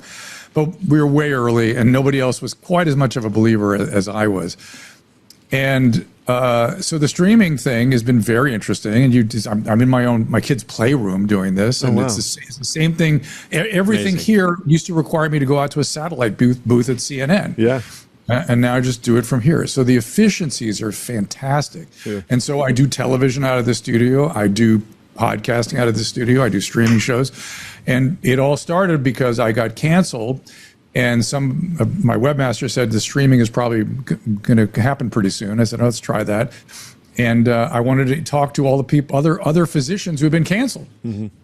One of them happens to be the director of the NIH right now. And so I just had the sense that these people had something to say, and the cancellation thing was some sort of bizarre aberration, certainly in science and medicine. Have you gotten, the opportunities that you maybe lost due to the cancellation, have you gotten invited back in the last or is it just a different set of opportunities? Or is it, are you looking at totally different, or do you not even want to go back to kind of the old? Those are great questions. I don't know that I want to go back, but I probably would, because I've taken the position that my opinions have never changed. I'm happy to express them on any platform, anywhere. What has happened in the meantime is, what I used to do is say all the news outlets, all of them, all of a sudden the only people that would have me on was Fox. Yeah.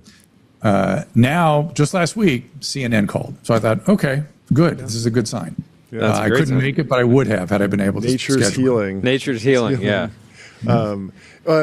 We've been really obsessed with this idea that sort of a barbell is emerging in modern media, where all the value either accrues to the platforms like YouTube, Twitch, Instagram, or the individuals, the Joe Rogan, the Andrew Huberman, the Dr. Drews, 100%. And that it's very hard to actually build anything in the middle. Would you agree with that? Is this something that you've kind of experienced? It feels like something that. I absolutely concur with on the talent side. Yeah. Because it used to be, I would require to do what we're doing right now. Yep. There'd be an executive producer, there'd be a segment producer, there would be a director in the studio, in the satellite booth, there'd be somebody directing in the other end at the satellite booth. Then you got the union. The union's involved with There'd be unions, there'd be sales forces, there'd be executive structure. Now it's me. Yeah. That's it. Yeah. So it's so much more efficient, and it drives that world crazy. Yeah. So when Colbert gets gets fired for losing $40 million a year, I just looked at that and I go, well, of course. Yeah. That's going to happen to all of them. This is just not a model. Yeah, and our reaction at that point was he could just go set up his own home studio and probably have a fantastic business just with his existing fan base and none of the overhead. 100%, but they are. You got to know how that world thinks. They're very spoiled. They're very spoiled, and they're used to gigantic infrastructure and dozens of writers. And this is the world we're living in right as we have this interview. Yep. To them, looks sort of cheap and dumb, and people aren't talented to do that. The real people back us with infrastructure and money. That is just not so. The other side of the barbell, which I'm wondering how you see it. I just see it as largely non-viable. So much of it has got to shrink dramatically, and it's resisting. It's resisting like crazy. Yeah, I mean, I would almost put the traditional media corporations like in the center. When I think of the far big mega side of the barbell, I think of the platforms: Spotify, Facebook, Meta, YouTube, Twitch, LinkedIn, the networks, and they actually accrue a ton of the value. And it is extremely hard to start one of those companies. And if you do, you're not talent at all. In fact, you're probably an engineer, and you probably at this point have the backing of like a state government, because that's the only way TikTok got going was, so much energy and capital flowing in to actually, break through. The ship has sailed on starting like new platforms for the most part, in my opinion. I think that's probably right. And they don't need to buy talent. No, not at all. It just comes to them naturally, and they give 50% of the revenue or whatever. We would rather just have you jump on our show from your studio, and you benefit because people are going to trickle over to you, and X makes we money don't on have their ads, and we just get to focus on making content ads. and not focused on talent management. But the interesting thing is, you have to wonder: are we somewhere in a business cycle that's going to lead to some consolidation? Mm-hmm. And when the talent consolidates, are they going to start negotiating with the platforms? Is there going to be some sort of? I mean, that would be a natural business cycle, right? Yeah. What was that new left-wing Substack publication that just announced? They said they're libbing out or something. Remember this? Yeah. What are the? Anyway, there's like a collection. The argument. So there's the argument. There's a new publication that's launching that's aggregating a number of writers who are sort of on the left, and we were kind of debating: will they have leverage over different platforms because they're all together, or does it actually make more sense for Matt Yglesias and Derek Thompson to just have their own Substacks and go direct, and then and then on the far other side is the platform, and there's really no one in between. But we're still early in this development of the argument. Well, there's something very strange. It says there's a weird confluence of worlds right now. Yeah. My son just texted me, and he's been trying to get to you guys. Really? I didn't know this. Does he want to hop on? We'll send him a link. Yeah, we'll send him. You can join right after you. Listening, maybe call my phone and I'll put you up to the microphone here. But Let's do it. He's consolidating the ad department, the management, the lawyering, the ad services, the distribution. He's trying to consolidate that onto a tiny little team. Sure. Because these things aren't necessary. All this stuff is not needed anymore. Yeah. You need an ad agency. Yeah, this is amazing. The chat is going wild. Everyone's really happy with this. They're calling your son the prodigal son. Question. Well, I'm gonna see if I get him to call me. He said he emailed his partner named Jake emailed one of you guys. Okay. We'll have to follow up, but they're having huge success, and he's the one that started talking about AI. He's in the middle of all of this. The tech influencers, the Google store, the TikTok store, everything. Yeah. But all of that is more efficient. Yep. Right. I mean, and what you have is the talent agencies and the ad agencies and the managerial services and the lawyers holding on. They're like going into the foxholes as opposed to adjusting and adapting and changing what it is they do. They are just insisting that things continue to be done the way that they've always been done, and it's I guess a classic business mistake, right? Yeah, totally. Yeah. I have one health question for you. Yeah. What are the John and I are starting what we hope to be a multiple decades run of daily live streaming. what would you have done when you were earlier in your career, health-wise, to better sell? You seem to be doing incredibly well now. So what are the key things to look out for health-wise to make sure you can do this for decades? Be hypomanic. Helps, which a lot of successful business people are. Yes. You're going, as I hear in many of the podcasts, you're going to suffer, you're going to work hard, you're going to lose sleep. I wish I'd paid more attention to sleep, but if I had, I couldn't have done most of what I did. I'm trying to pay attention to sleep now. Yeah. And you've heard it all before. This is not new. Trust your instincts, explore, don't be afraid to fall down. For me, the big, as I look back on all the things I did, it just the willingness to improvise and to go into dangerous situations. I mean, he's calling now. Let's get him on. We got the sun on. I don't know if they can hear. I'll have to translate from you. Put on speakerphone. Hey, how's it going, guys? How you doing? What's happening? Good sun, obviously, but we, my business partner and I actually emailed you a couple weeks back. Okay. We rep Roberto Nixon. Oh, no way. I love Roberto. That's amazing. Okay, yeah, we got to get in touch. My dad was on the air with Fantastic. you guys. I'm flying back from Seattle. Okay, yeah. Okay, I do. So we did have a little exchange. Yeah. Let's follow up. Guys. He's going to keep talking, okay? He can't. I'll tell him what you said. He can't hear you. Okay. Keep talking, Douglas. I was going to say that so Rob and Jake are going to an Oasis concert next week in Pasadena, and I was going to ask you if you could meet Rob in Pasadena. Okay, yeah. His sister also, her kids are going to Poly. And Douglas went to Poly too. That's Douglas amazing. went to Poly. It's a little reunion. Like you said at the beginning of the show, only famous people go to Polytechnic School. Oh, yeah. That's fantastic. No, I just wanted to say hi and show you that we're not like the rest of those guys that probably email you randomly asking for things and wanting to build a relationship. It's very funny that this all happened in a strange way. So yeah, this is amazing. Incredible. I actually have to take a call for this creator named Roar Keith.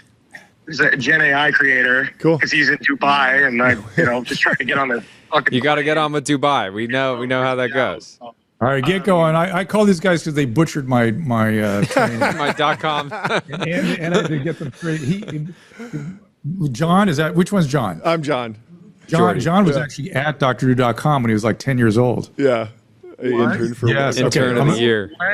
Yeah. I was in the very cold data center. Yeah. Okay. Racking servers. That's spectacular. So there's a long history on all fronts. And he went to Poly. So, okay, we'll talk later. Yes, and he went to Poly. Amazing. Right. Okay. Yeah. Okay, I have one more question on the health side. For you. Okay. Sorry, Douglas. Later. Yeah. For you. Last week, we had Mark Cuban on the show. He said that drinking raw milk is extremely dangerous and should never be done. Yeah, Is there anything to that? I'll go on the record. I drank a liter of raw milk every day for 2 years straight. And you were fine? Yeah. What's Did he anecdotal. Why? Did he explain why? He didn't give any underlying rationale. Yeah, I doubt he knows why. He was just saying that the LLMs might convince you to drink raw milk, and that might lead to some sort of doom scenario. You can get brucellosis. You can probably get tularemia. You can get listeriosis. Okay. And we can treat that with antibiotics, no problem. Okay. But they can make you very sick, and they're very rare. Yeah. I wouldn't do it, but I don't.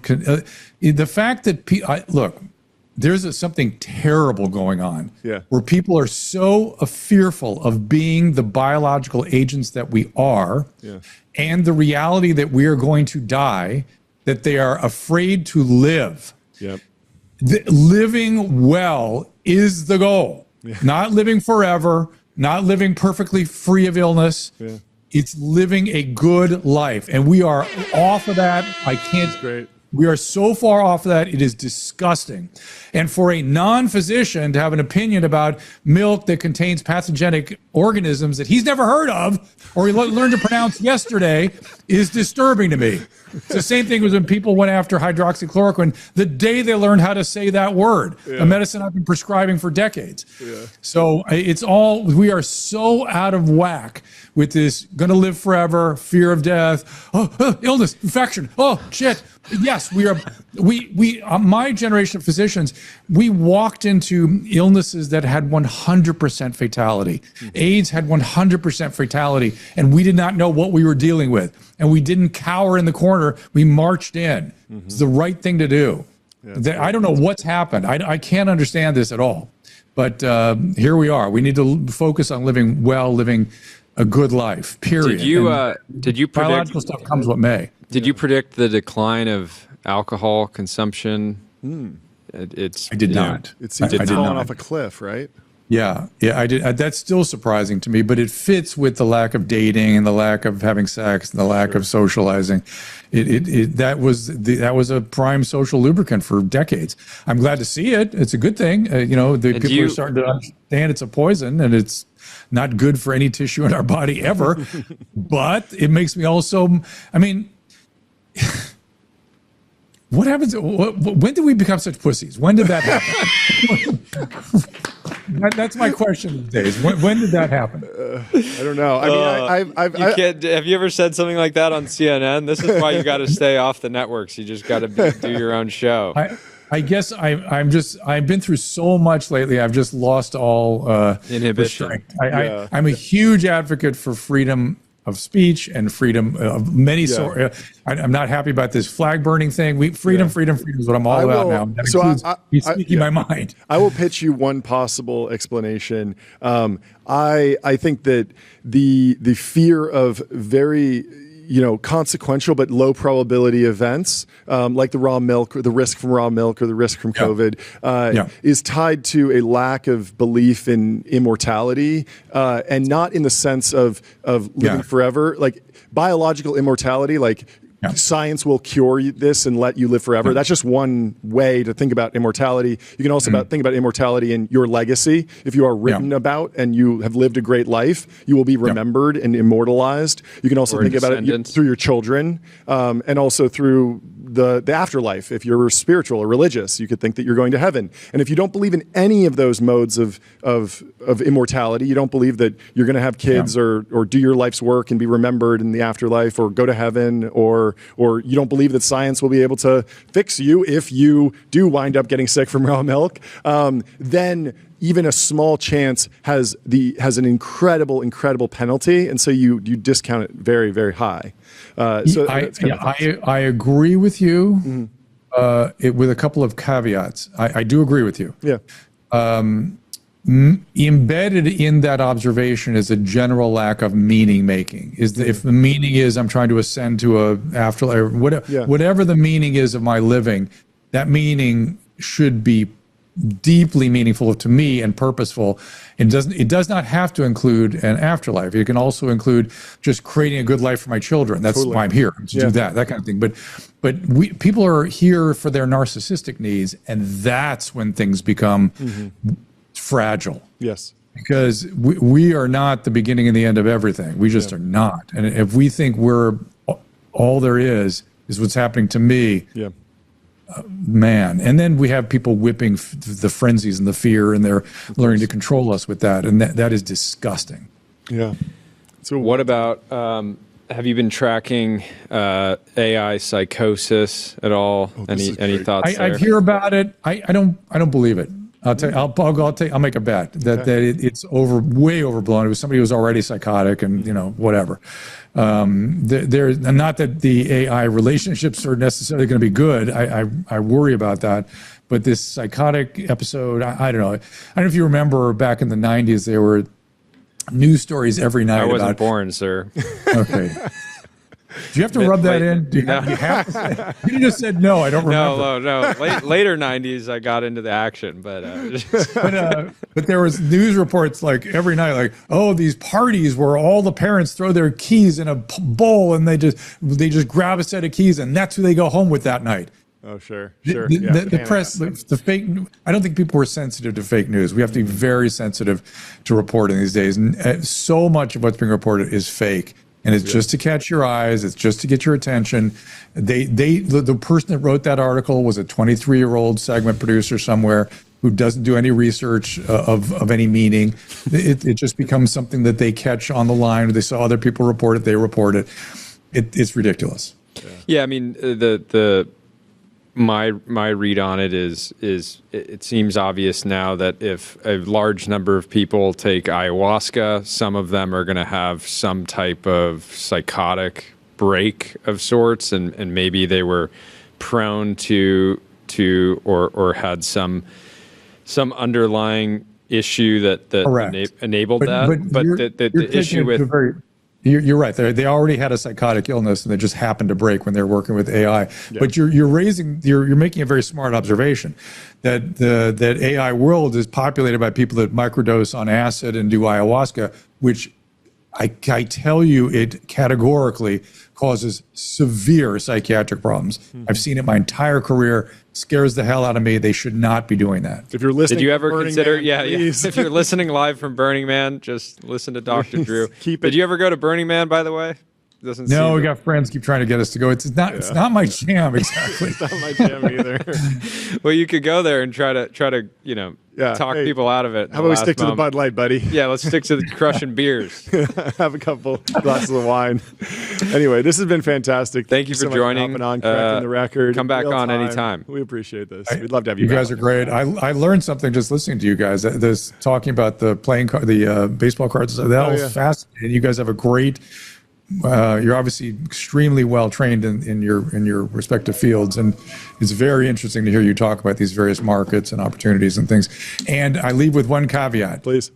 If you don't call my son, he's going to kill me. So I know. We will definitely. We'll go to this concert with him. We will. Exactly, and it's in Pasadena. Yeah, I live in Pasadena now. You live there now? I do.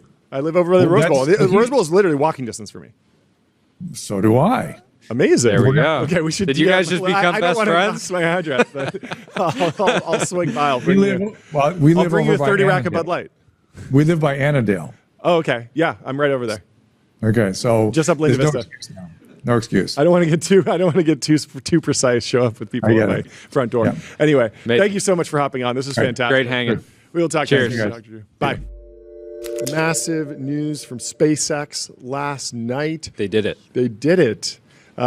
Flight 10 made it back, took off from Starbase, South Texas. The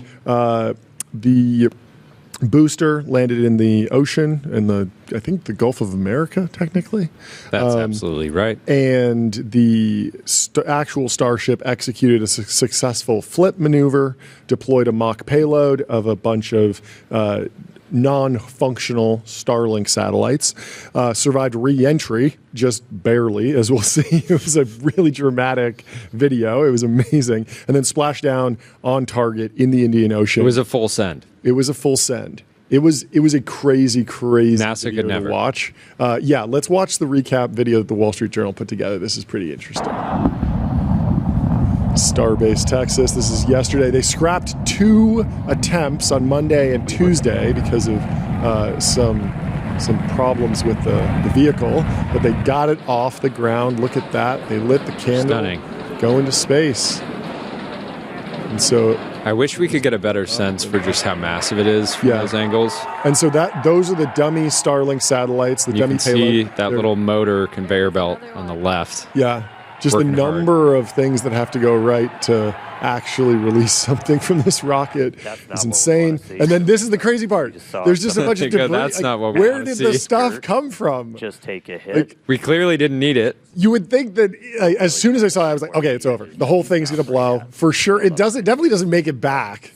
Because if it's like losing parts, like every part should be important, right? Like what's going on here? And they're also, the whole time they were like testing the flaps, like really pushing them to the limits, going farther. There it is, splashing down in the ocean. You were mentioning earlier, there's a soundbite of them saying they were going further than they needed to. So they were doing things like okay, let's stretch final moment, and then boom.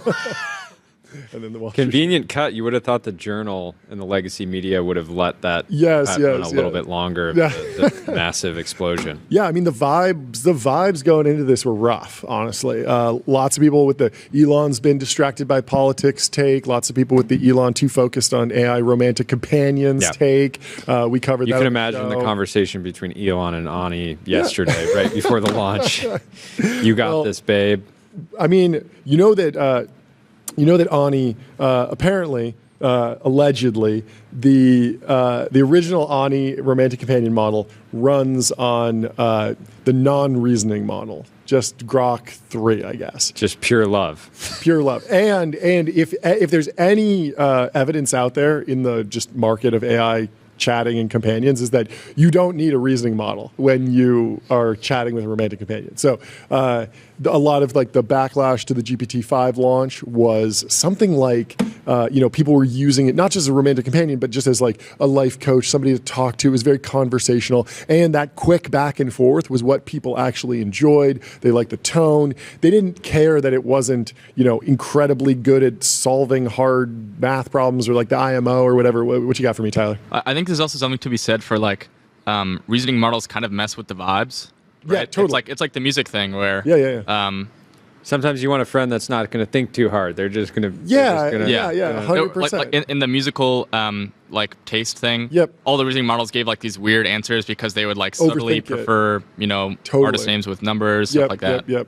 Although, I mean, I think the reasoning models actually had the best taste of all, but that's a bit of a hot take. Well, we got to pull up this post from Red Bull Futurist. It's very important. He says, super heavy, the effing goat. Wow. And I just needed to highlight this because obviously Red Bull, some of Red Bull Futurist's work actually has went into this. Yeah, of course. It's amazing. So absolute legend. A win for Red Bull, really. For sure. It's actually surprising that Red Bull and SpaceX haven't tried to collab yet. You'd think that Red Bull would just be like, we'll give you millions of dollars if you just put Red Bull branding over this. Yeah. That'd be why not? Cool. It'd be good for both parties. Even the explosions feel like on brand for Red Bull. Totally. Red Bull's down for the crazy risk taking. I could see Elon going with White Monster too. That'd be really good. Something here. You really should do that. That's but I mean, the SpaceX advertising brand is special, and maybe you don't want to dilute that. Would you go so far to say the White Monster brand isn't special? Would you? I guess it would be additive. Red Bull. It would be additive. Special. Yeah.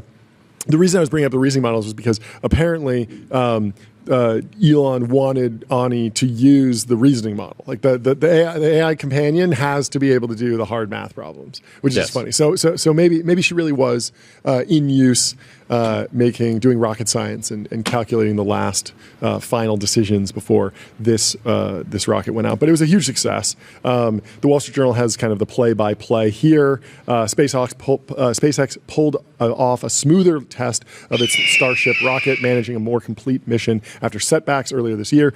The Starship spacecraft flew through space after launching from the company's South Texas complex Tuesday around 7:30 p.m. ET. The vehicle successfully deployed a batch of dummy Starlink satellites and re-entered Earth's orbit, facing intense heat and forces before splashing down in the Indian Ocean. This was the 10th launch of Starship. I believe this was ship like 37 or something. They've built a lot of these. Not all of them have launched. Some of them have been scrapped. Some of them blew up in the test stand. Like, they really push these things super hard. So it's a 403-foot tall rocket. They started testing this in 2023.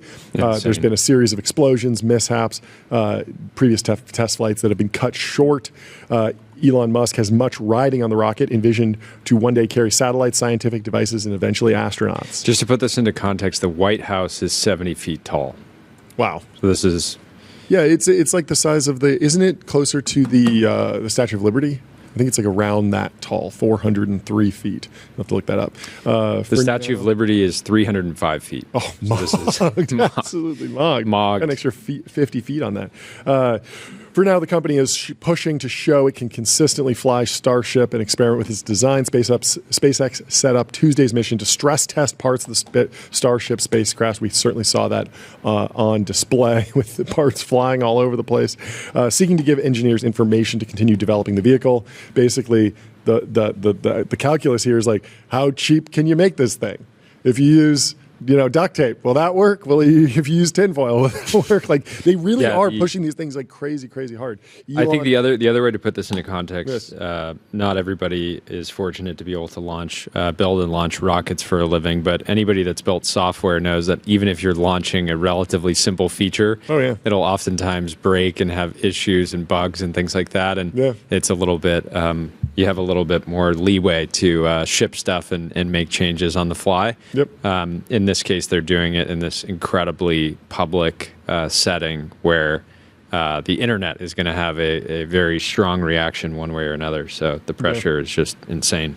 So Musk wants both the Starship booster and spacecraft to be fully and rapidly reusable, more akin to an airplane than a traditional rocket. SpaceX has made major strides with reusability with its workhorse Falcon 9 rockets, which are powered by boosters that can be used many times. SpaceX faces self-imposed and external deadlines with the much larger Starship. Musk wants to launch an uncrewed version of the vehicle to Mars next year, but has said meeting that goal will be tough. Of course, there's a Mars transfer window that only comes up, I think, every 18 months or so. So it's really critical to hit it in 2026, or else you got to wait till 2028, I believe. In 2027, a lander variant of Starship is supposed to be ready to carry astronauts on a NASA moon mission through the agency's Artemis exploration program. That's going to be really hard because I think they have to refuel in orbit and then also make it safe enough that astronauts can fly on it. Like, they have a lot to do there. This is why we need to get Ani to be able to solve complex physics. For sure. Today we are talking about Labubus and the story of Pop Mart, which to me really stands out as a similar, like in the dot-com boom, there was this, the Beanie Babies went on a similar run. Incredibly popular, built on the back of dot-com technology. I remember going over to a friend's house and loading the beaniebabies.com website, and it was so heavy because it had all these images. Did it take like minutes to load? It took minutes to load because they, like, whoever built the website just didn't kind of think about like, how long it would take. But even then, it was like, this is so cool. Yeah. It takes 30 minutes to go to the store. Exactly. Oh, if it takes 5 minutes to load all down. And so, yeah, the page would load, the HTML would load, and then slowly one image after another would load in. And you could really feel the difference at the time. Many people were on dial-up, which was 56K, which is like a staggeringly slow speed compared to what you get even just on like a plane. And then DSL was Daniel one level posted that United has Starlink now. Yeah, and I think it's 300 megs per second. 300 megs. So that's what 6,000 times faster than what we were experiencing back in like the mid 90s. Yeah. And so then you could upgrade to DSL. DSL was between 256K and 1.5 megs. I had a friend who had a T1 line, which was like enterprise level internet in the 90s. It was 1 meg up and down. So you could get equal upload symmetrical line. And he could load the Beanie Baby website faster than anyone. It was like a true status symbol at the time. Yeah, it was Alpha. His parents were very successful. What was the most expensive Beanie Baby transaction ever? Do you know? I don't know. I do know that prices peaked throughout. They perfectly tracked the dot-com boom. So in 1998, Ty, which is Ty Warner, his company is called Ty, TY. They make Beanie Babies. They made $1.4 billion in sales, making it one of the fastest growing toy companies in history. 2 years later, the market crashed almost overnight. Prices on the secondary market plummeted as supply overwhelmed demand, and speculative buyers exited. So people were in the habit of and yes, Adrian in the chat is correct. eBay was a major driver of Beanie Babies' growth because people could buy them, and then the secondary market was way more liquid than ever before. Before, it was like, okay, if you buy some rare drop or some limited edition thing, and you want to go sell it, you have to go to like a trade show that maybe happens every once a year. You have to find maybe your local shop, but there's not that much liquidity. Remember when we were talking to our friend about the collectible card market, Beatles memorabilia? He was saying, like, I only need 2 buyers. It's very easy to find 2 buyers if you're interacting at internet scale. Totally. It's harder if you're in some town and you have a rare Beanie Baby and you need to see, are there any other crazy Beanie Baby fans in this town? So eBay was a huge, Beanie Babies, the original or unicorn startup, essentially. I mean, it was an overnight success in the sense that I think the business was going for about a decade before the boom, but they rode the wave of the internet. Interestingly, the most expensive Labubu ever sold was $170,000 in June of this year. Yep. And the most expensive Beanie Baby ever sold was something around $500,000. $500,000. Oh, we got room to run, baby. We got room to run in the Labubu market. So my question is, like, what is driving the Labubu? Enjoy your victory lap. Get out there, get some exercise, do some push-ups halfway through the lap. Aiden, enjoy it. Beltsky. Did we say that right? Beltskis. Yes. Beltskis? We said your full name now. Anyway, there we go. Thanks for watching. So Labubu clearly a beneficiary of the social media boom of TikTok, of the unboxing culture, Temu culture, live shopping culture, flex culture. Because these people put them on, their purse. Interestingly, not even though it's like money is cheap right now, everything is going up and to the right. The market is booming. I can't really find a bridge between like the AI boom and Labubus. It seems like it's just the social media boom that we're continuing to see. It's the fart coins, the Labubus. Yes. Yeah. There's a little bit of that. There's a little bit of just like gambling culture has infiltrated everything, from sports betting, obviously, is legal in more states and has been on a tear for a long time, to folks gambling on crypto and stocks and out of the money options, all the way to the collector culture on all sorts of different platforms. Like there's just a broad boom happening here. And then there's also the China angle, which I think is interesting. We were talking about this yesterday, that China hasn't had a major cultural export. And this might be sort of the first one, more or less. Like TikTok counts in some ways, but TikTok, I see it as like a bucket that fills up with the local culture of the people that open the app. Like if you're in LA, you see LA. Chinatown when you go. Yeah, exactly. But you can certainly access that if you wind up in that filter, if you search the right keywords, and then you can go there. Yeah, same with Instagram. But by default, I don't see TikTok as like a uniquely Chinese cultural export. It's an export, not a cultural export. It's a technology. It's a technology, and of course, like China has been exporting like manufacturing technology and manufacturing prowess for a long time. And got a real win with the demon dolls. They do look crazy, right? I don't like them. Yeah. They just rub me the wrong way. I don't know. Something is weird, but I'm just not into it. I don't know. That's why we bought one for Bill Bishop's dog. Tashi.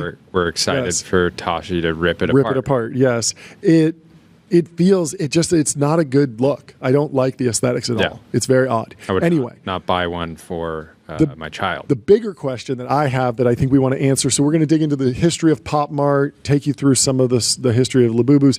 The question that I have is like the horse is out of the stable with like gambling on toys, clearly. Think about the TikTok story. There was a big discussion, nationwide discussion a few years ago. Should we ban TikTok? Is it spyware? Is it influencing our culture? Is it causing brain rot? Where did we land on that as America? We said, yeah, that's fine. We're good. The answer was YouTube will compete in shorts and Instagram will compete in reels, and TikTok will be out there, and buyer beware. Like what you're using, and you're an American, you're a free person, and if you want to use that app, you can. And if you want to come over to a different app and you trust Mark Zuckerberg's stated versus revealed preference, people are like, I just want to follow my friends. Yep. The feeds that are algo driven get used more. And so my pitch, and what I'm kind of digging into, what I wrote about in the newsletter this morning, you should subscribe at Substack to our Substack. TBPN.substack.com is the conclusion to the TikTok debate was the YouTube team and the Instagram team need to launch direct competitors and take it very seriously. And Mark Zuckerberg invested like tens of billions of dollars, I think, in like data center build out to actually support Reels and the algo feeds. And they took it really seriously and they executed very well. So what's the conclusion to the Labubu story? Well, it's probably like Ty, the maker of Beanie Babies, or Mattel, the maker of Barbie, has to get getting into blind boxes. Yeah, like that's the only answer. That's where the arrow of progress moves in but one direction. To gamble. They want to gamble, and so I think that's the end state here.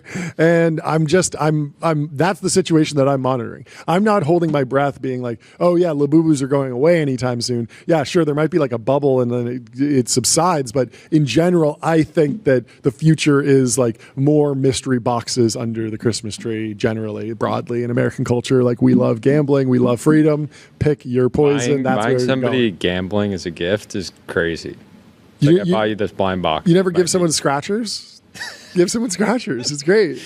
We should give the team scratchers. Send them off into their 3-day weekend. I bet some of the boys are like, I'm into scratchers. I had a friend in college who was into scratchers. Really? The thrill of a scratcher. I bought one lotto ticket in my life, and it was electric. I was like, I'm going to win. Like, it's going to happen. And then it didn't, and I was like, okay, I'm never spending $2 ever again on that. Anyway, this is what happened with video games. They went free to play plus microtransactions. The whales drive everything, price discrimination and everything. We see this with OnlyFans. We see this with the future of romantic companions. Price discrimination is key, and this will probably unlock some of that. It'll be interesting to see where it goes. But I think if you're a toy maker, you got to get into mystery boxes. Unfortunately, maybe unfortunately, but like that's where the culture's moved. Late stage capitalism, pretty much. Which I would say we're just getting started. Pretty much. Anyway, let's go through. Brandon Gurrell has a fantastic thread on Pop Mart, and Tyler has the story here. Full history. Do you want to take us through the history? Yeah. Tyler, okay. What you got for us? Can we pull this up on VHS, Ben? I think this is going to be important. There we go. There we go. Clear as day. Oh man, yeah. It is. So I think we should I first. just love the way this looks. Yes. I can't help it. Okay, let's first go through some big numbers here. So Pop Mart, public company, currently at around 55 billion. Yes. Hong Kong markets. Wang Ning is now the 10th richest person in China. He's worth $28 billion. Wow. Pretty crazy. Credit where credit is due. And a lot of the data sources here are Chinese, and we tried to double check everything by translating, but there might be some details that are wrong. So, Okay, so continue. they have almost 600 retail stores, 2,500 vending machines. Revenues at 1.8 billion. Vending machines. That's fascinating. That's really the big thing. That was big. It kind of the kind of main story of Pop Mart is that they basically took a lot of things that were first in Japan and then brought them to China and then exported them basically worldwide. But the revenue is 106% growth year over year, and then 700 million of that is just overseas. Yeah, the stat was crazy. I think in the first half of this year, they beat last year's total revenue. Yeah. And they're already like a scaled, that good? pretty huge company. Is that good? It's. I think it's better than NVIDIA. It's the backbone of the economy. Okay, so take us through some of the history. So 2010. In Beijing, Wang Ning starts it. Originally, basically, it's just like retail store for these little collectibles. They don't. There's a bunch of stores that do like license other people's IP. So there's like, I think they originally started with some Marvel. But then really the majority of the revenue is just from like their custom IP that they basically license from artists they find. Yeah. So that's the nature of like Pop Mart. Like it's like pop culture market. And Brandon says started as a single variety mall store. Think Spencer's or Hot Topic. They couldn't get investment at the time because no one thought adult toys would work. Now he's the 10th. And when Wang was growing up, his parents ran small shops. So it was in the DNA. In the family. Okay. Yeah. So then 2014, this is when they basically bring over these Sunny Angels. These are the Japanese like figurines. And this is when they start the blind boxes. This is like really the main thing that spurs the rest of their growth. 2015. Wait. Before this is actually crazy. Brandon has some extra context here. So he starts the company in 2010, a year out of college. He had an undergraduate degree in advertising and a short stint at the Chinese version of Twitter. His single variety store in Beijing, in a Beijing mall, it's essentially a reseller. He has 7 employees. Spends 2 years selling third-party stuff on thin margins, trying to scale with debt. but it's hard to finance because investors don't get selling toys to adults. He manages to raise $320,000 equivalent in RMB, and then $1 million around there in 2013, which he uses to open 3 new mall shops. And then in 2014, he hits his first lick, finds a repeatable format blind boxes. So take us into that. Okay, so they start with that. These are still different figurines from Japan. Yeah, these Sunny Angel blind boxes. They look kind of like 90s troll dolls. Interesting. Yeah, and then... Yeah, and I don't think we covered specifically what a blind box is. It's you're going in, you're paying a generic price for something, and you have no idea what's in it. It could be the super generic one of 100,000 item, or it could be ultra limited, and so you just get this massive... buyers get this massive dopamine rush when they're buying it. They're paying, and that whatever item they unpack might immediately be worth like some significant multiple of what they paid. Kind of like angel investing. So it has, yeah, but way more condensed. It's like I buy this and then I immediately figure out am I going to get put $100,000 in, return. 10 cap. But unlike angel investing, I think there's like a floor, right? Angel investing you easily go to zero. Labubu's like have somewhat stable. It has some market value. So if you're trying to like gamble less and you're addicted to angel investing, maybe downgrade to just Labubus and loot boxes. A big attraction of especially the Labubus, which we can get into later, is like they have like these sets that come out. So it'll be like and you 10, would collect the full set. Yeah, it's like 10, and then they're basically all the same, except like the color of the fur is slightly different or something. Yep. But and then so people you are trying to create a complete set, which will then sell for more. Yeah, but obviously if there's 10, you can't just buy 10 of the boxes because you're probably not going to get all of them. So you have to buy. Do you think more. that Porsche should get into blind boxes? Imagine if like you could just buy 911s only with blind boxes. And it's like you might get a turbo. It's like $200K. You might just get a Carrera T, like super base model. Yeah, you might get a GT3 RS. You might get an ST. Wow. There might be something there. I don't know. When to do it. I mean, people would be sending it on those. I think so. Yeah, I mean, and you just work out the expected value, right? So you just charge whatever the expected value is. There isn't quite enough of a delta. They need to throw in like a Carrera GT as well, a few of those as well. Yeah. You used to see a similar thing in the sneaker market when that was like a really big thing. Really? On eBay, you would see these like a third-party like mystery boxes. Oh, eBay would just do it. Interesting. It wasn't. It was people on eBay. People on eBay, but that's crazy because that's even like less regulated because they can just totally like cook the books. I feel like versus like a real company that has probably some sort of oversight. Yeah, I mean, you don't really know how many people were actually buying it, or if it was just like for YouTube that they would make the videos like, oh, I bought this $500 mystery box. I remember I bought a mystery box of cords on a Woot.com, which was an electronics reseller that was bought by Amazon.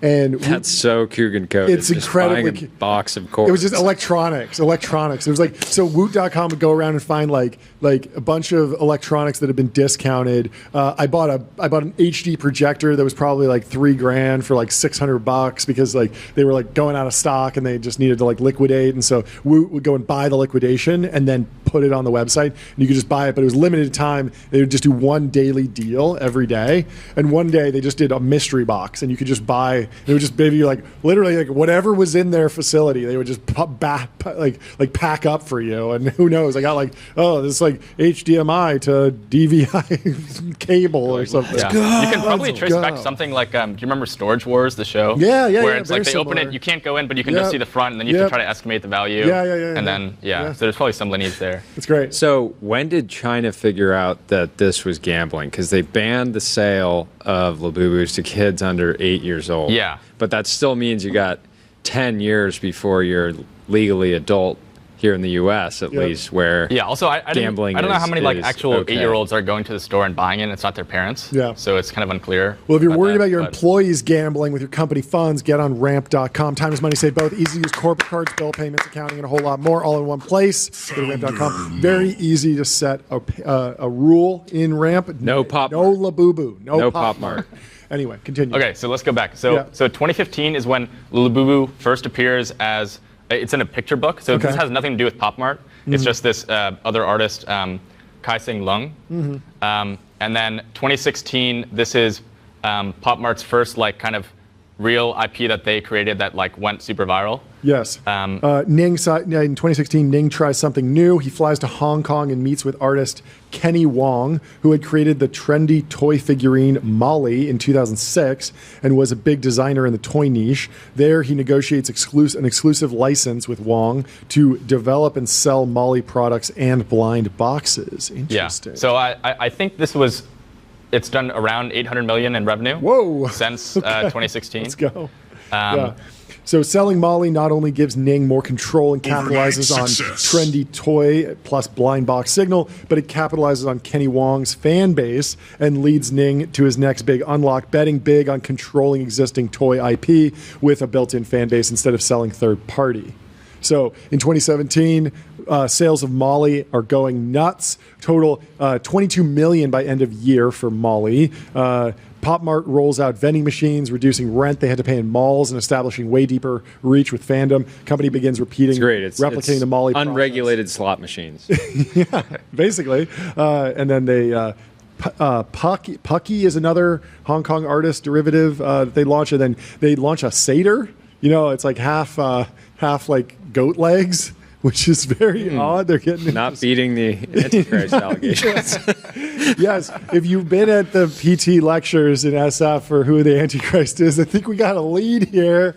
I think we got a lead. Did you already write that? Yeah, this was already there. Yeah, you already wrote that? That's amazing. Yeah, there's a lot of allegations here. I mean, it's unclear whether, what the original I think we solved it, folks. Yeah, we've solved it. Wait, is there really a star on them? Is that a thing, or did you I just wrote the pentagram? That, okay, yeah. okay. Well, that's why. Yeah, question mark. Max over in the Substack chat says we need to tokenize the Labubus. I think that's how you get the next obviously leg happening up. Next. We know that's going to happen. CS:GO loot boxes walked so Labubu could run. Brandon in the X chat says we got to get a bezel box going. I totally agree. Quaid, let's get some blind boxes going. You might get a Nautilus. You might get a Tudor. Yeah, there you go. Okay, so where are we? Okay, 2019? So now 2019, okay. Labubu is then licensed to Pop Mart. Yep. So just in 2018, right before this, sales spiked to 73 million on the back of Molly. Around this time, Pop Mart builds its own in-house design team, the Pop Design Center, like the Porsche Design Center. It becomes a powerful pipeline alongside ever more exclusive artist licenses and big non-exclusive entertainment licenses. If you want to entertain people on a stream, get on Restream. One live stream, 30 plus destinations. That's right. Multi-stream and reach your audience wherever they are. Continue. Okay, so they license in 2019, but they don't actually release like the modern Labubu doll until 2023. So it's in the book or whatever. Yeah, so like they're starting to build the lore, build the IP. They do characters, they do little figurines, but it's not like the kind of modern instantiation. Mm-hmm. So then let's go to 2020. They IPO at 7 billion in Hong Kong.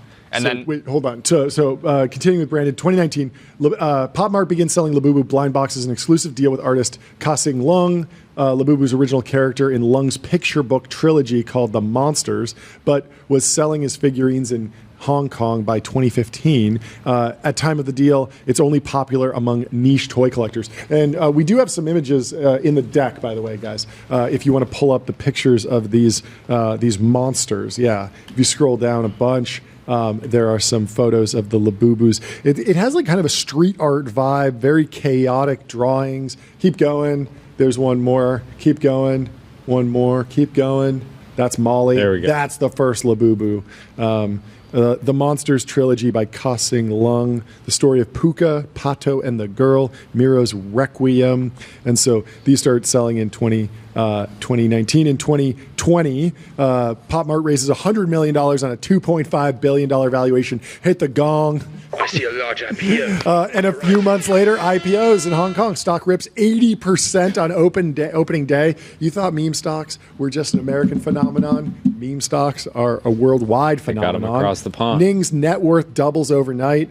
He's worth $3.2 billion at open, $6 billion at close. Pop Mart has a $12.5 billion market cap at close. That's a big company. So let's continue. Okay, so 2023 is when the blind box Labubu phenomenon really takes off. So this is, I think, probably it's mostly due to TikTok.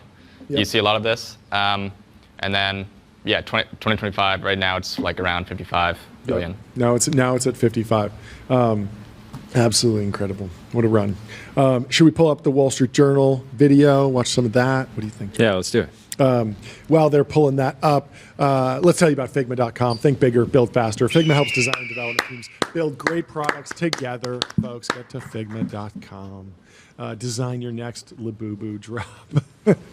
Yeah, I mean, developing real IP this quickly is incredibly impressive. Yeah. IP that can do billions of.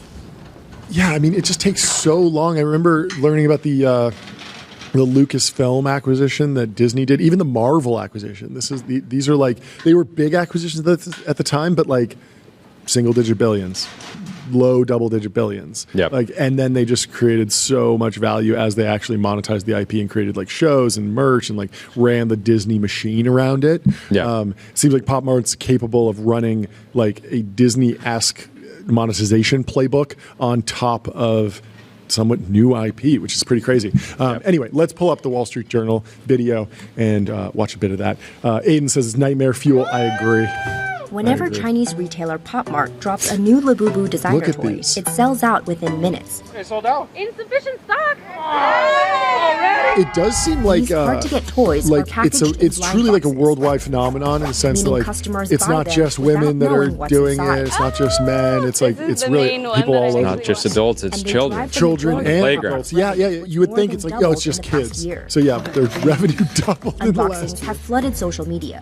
Fans Yeah. flock overseas to buy exclusive products. I mean, it just And has the Labubu dolls have been natural spotted hook. dangling off of Look celebrities. at Madonna promoting it. Pop Mart everywhere. But can the company continue to grow beyond this viral moment Yeah. that has seen its share prices rocket more than 1,200% since the beginning of 2024? Ripper. Here, pause This it. is So the economics of Are you rooting for their downfall?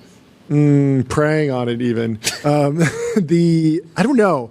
I think the bigger question is like there's something that so it's easy to say like these go viral on social media, like it's a beneficiary of social media, but like if you actually think about why is a Labubu more viral than the latest iteration of Barbie or Beanie Babies, like there is a reason, and it's directly related to the nature of the algorithm. So when you do an unboxing, it naturally takes about 1 minute if you edit it down to do it, and the reveal comes at the end. So when you watch it, you say, "Oh, someone's doing an unboxing. They're introducing what the stakes are." It has It's a good for the creator because they get that retention. Exactly. It drives retention because it has a natural storyline of like, okay, how did I get this box? How much did I pay for it? What are my expectations? Do I have something on the line? Maybe I'm hoping to build a set, right? I want to build a set. I really am hoping for the red one or whatever. And then you're taken on this journey. And I believe when they unbox them, there's like 2 stages to the unboxing. You take it out of the box, and then there's packages. Yeah, so there's a box, and The then third inside the stage box is when you have your a dog bag. rip its head off. and see what's inside. What was this? So there's the box, and then there's like a nice like opening, like you like rip it. It's like nicely packaged, and then inside there's a little bag, and then inside the bag is the actual. Yeah. So even that like lends itself to like keeping you engaged for 60 seconds, which is going to drive more virality in the feed. Aaron Frank, partner at Lightspeed, says, I have the largest single collection of Labubus in America. No, I'm kidding. He texted me and said, this is hard to watch. This is hard to watch. So, sorry we're forcing you to sit through this, Aaron. Let's play a little bit more of the journal video. Yeah, let's pull it back up. Yeah, keep going. Of Pop Mart. The Look at this 15-year-old culture. company This was is founded by crazy Chinese outfits entrepreneur for Wang this. Ning as a Javon variety. Lawrence in the chat But it says, was my the startup blind has box done packaging 75 that million really in helped Pop Mart take unboxings. off. Say more. Yeah, elaborate, In please. 2019, over 70% of Pop Mart's Tamagotchi revenue for came real from should mystery come back. boxes. AI-powered Tamagotchi. That's a good business. What we've Daniel done Cook. is just added our own flavor to that. Yeah. Now, the company has more than 500 Look at how stores and international 2,000 it is. vending Europe, machines worldwide. all Southeast Asia. When you decide to splurge on a Pop Mart blind box, which could cost around $20 to $30, you don't go in totally blind. Take this collection. There are 6 possible characters you could unbox, and a secret one that you have a 1 in 72 chance of 1 in getting. 72. One of the things that the brand can do to keep engagement to encourage consumers to get a little more excitement out of it is to label the box. This one says, have a seat. I know people throw the satanic panic around a lot. Like White Monster energy drink. There's like a whole 666, it's satanic. But it's always unclear if it's like the founders are like poking fun at Satanism. Like no one accuses like John Carmack of being satanic by, or, I mean, I guess people did when he released Doom, but in Doom, it's like you're clearly playing as a mortal, like killing the demons, and that's the name of that. That's the virtue of the game. Aaron just sent me the stock chart for Build-A-Bear. Have you seen? Oh this? yeah, Build-A-Bear's ripping too. Does Build-A-Bear have loot boxes yet? That could be the next unlock. Build-A-Bear is up. It's outperforming NVIDIA, I believe. 473% over the past 5 ripping. years. It's absolutely ripping. Who's clapping? Build-A-Bear blind boxes. No more building. Just gambling, children. Just come into the store. Yeah. If Labubu is like the slot machine that you pull out of the vending machine, Build-A-Bear should turn it into like a game of like high stakes. Has anybody done like remote Labubu openings, so it's just actually like? I think I've seen that. Who was it? Blake Robbins posts about this a lot. How there's like apps in the app store that are. Oh, it's probably gambling. happening on like Whatnot, to be honest. Well, have you seen the Claw game? So there is an app that you can download, and you can pay real money to use a claw in the real world to pick something out of a machine or like a bucket, and whatever you pick out, you get to keep, and they will mail it to you. Wow. And so it's not technically gambling. Somehow they got some like loophole there. Very so crazy. right now on Whatnot, there's like seemingly hundreds of streams selling Labubus. Wow. Don't gamble, folks. Don't gamble on compliance. Get on Vanta, automated compliance managed risk, proof trust continuously. Vanta's trust management platform takes the manual work out of your security and compliance process and replaces it with continuous automation, whether you're pursuing your first framework or managing a complex program. Anyway, the last 2 years of what's interesting is the last 2 years of sales of Labubu have been heavily driven by international expansion. They've definitely figured out how to take the brand abroad. It was predominantly growing in mainland China, and I believe it's still growing. It's doubling in China, but it's also like seen maybe like a 10x increase in international sales over the last 2 years. So it's on a tear. We'll see. We'll see how people respond. We'll see how the American toy companies respond. I feel like this is like the horse has left the stable. The cow has left the barn. The dog has left the dog. Children yearn for the slots. They do. They're gonna figure out how to gamble one way or another. I mean, what's the alternative? Like ban Labubu? Erewhon blind boxes, combo plates. Yeah, combo plates. You might just get the worst slot bowl of your life. How about Sweet Green blind boxes? Or you get 12 ounces of blue caviar. Like, you might get a bunch of steak. You might get a bunch of kale. You might get some caviar. Never know.